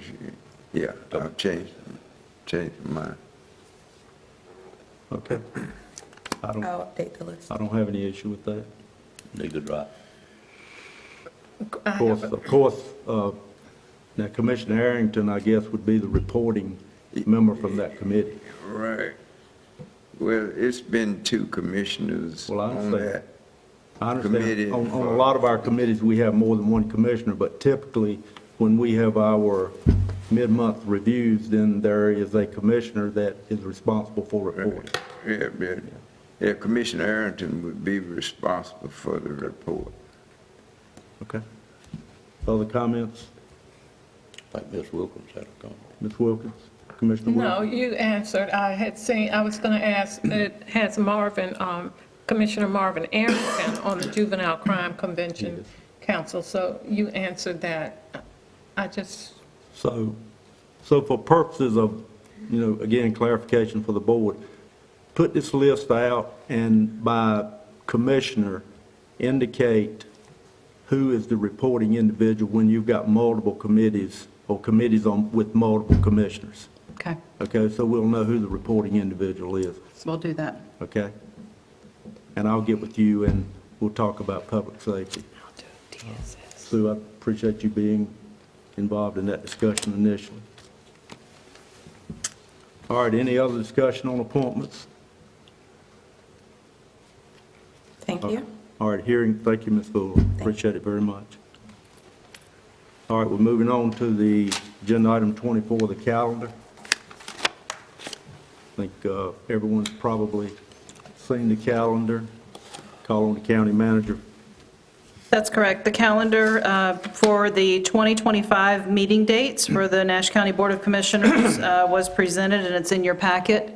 I've not heard any objections to what's been presented. Just as a reminder, we did move the second meeting in February to be a second meeting in January.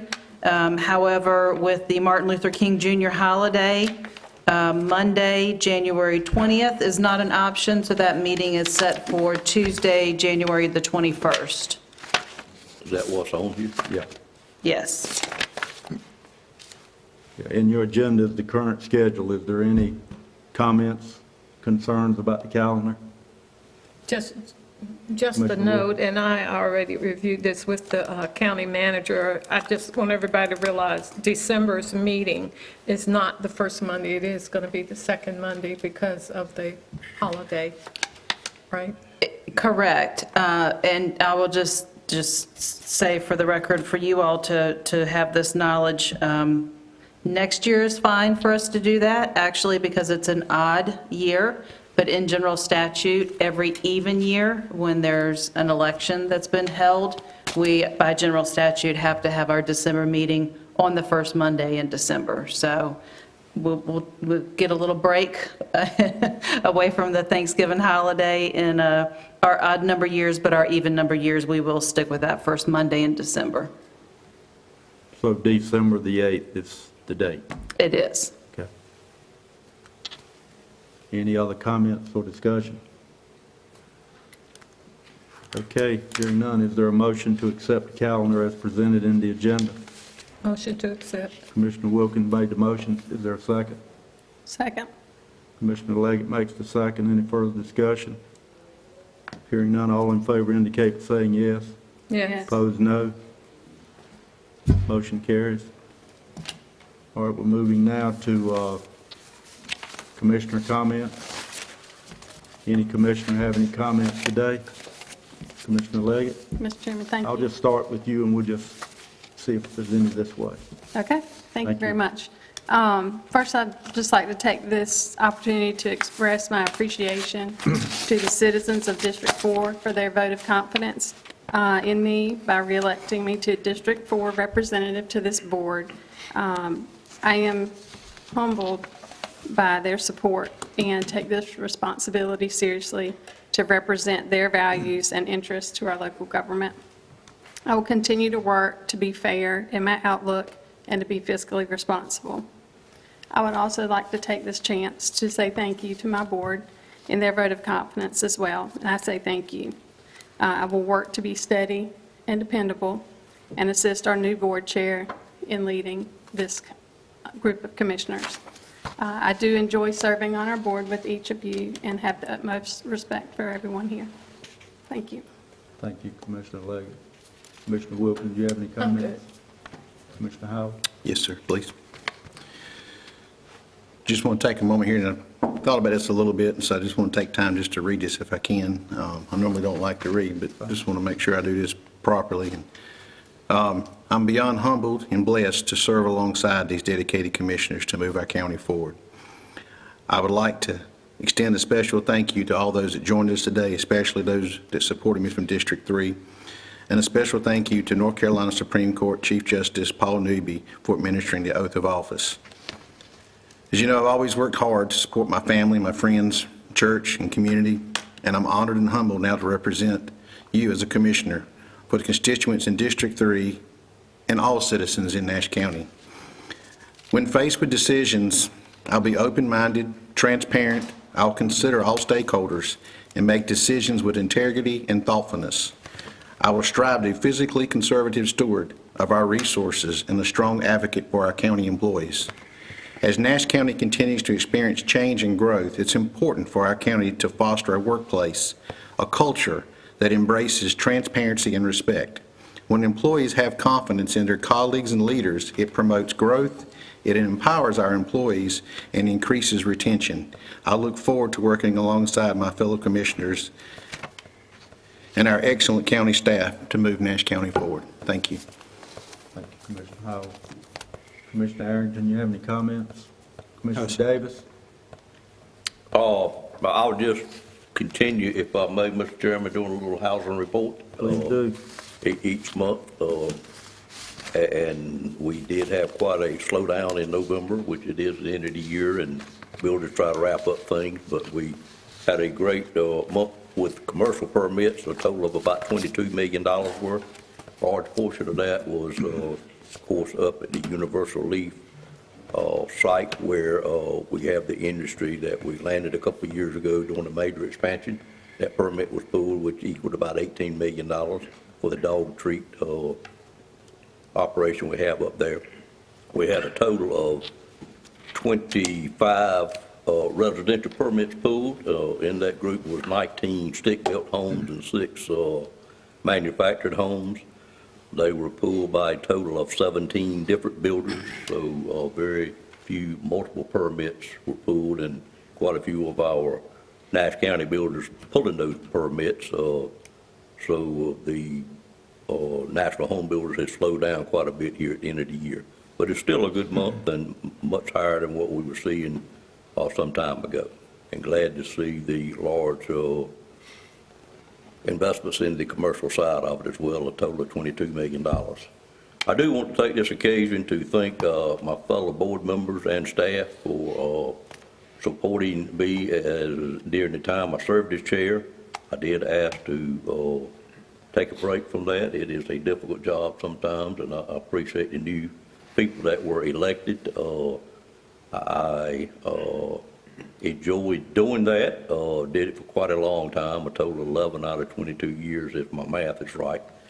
And I do cherish how the board worked together. As I stated to one of the reporters that called me, I think one of the things I'm most proud of is the fact that we had very few votes along party lines. We may have had a few. I honestly can't sit here and remember one, but I think it shows that this board works together very well. I hope we will continue to do that, Mr. Outlaw, under your leadership, and I feel certain we will. It shows well for the county to have a board that all seem to be working together and try to do the right thing. I do want to clarify one thing. One reporter that published an article in one of our local papers, it read almost like I was stepping down totally that is certainly not the case whatsoever. It did indicate that it was my intent to complete my term, which is 2 more years. And I certainly, if health doesn't fail me, will be completed that term and could very well seek other terms beyond that. It is my goal to serve in this capacity to the age that the gentleman I think a lot of and cherish to my right here, Mr. Battlefield, which means I actually got a little over 20 more years to serve in this capacity to equal what he has done. And so don't think I'm going to go anywhere or by asking to get reprieve. I still work full-time, and quite frankly, I've got a couple of projects for my family in another part of the state that I really need to get on and complete the next couple of years, and I just need more time to devote to that. I do want to say I appreciate the calls that I got from some of the citizens asking me why I chose to do that, and it's very simple. I may have got elected again, may not have, but I just felt like it was fair to let the other board members know that I wish to share that love some and let somebody else take that for a while.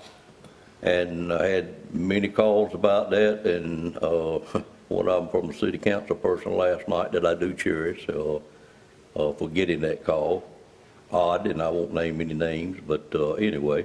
And I do want to thank another reporter who sent me a poem in the last few weeks. I won't say the reporter because I'm not going to call names, but it was sent to me with the idea that they thought I did a very good job of doing what this poem says. And it's a long poem, and I only want to read the first verse, and it is by Rudyard Kipling. And what it says, Mr. Outlaw, for your benefit, I'll give you a copy of this. If you keep your head when all about you are losing theirs and blaming it on you, if you can trust yourself when all men doubt you, but make allowances for their doubting too.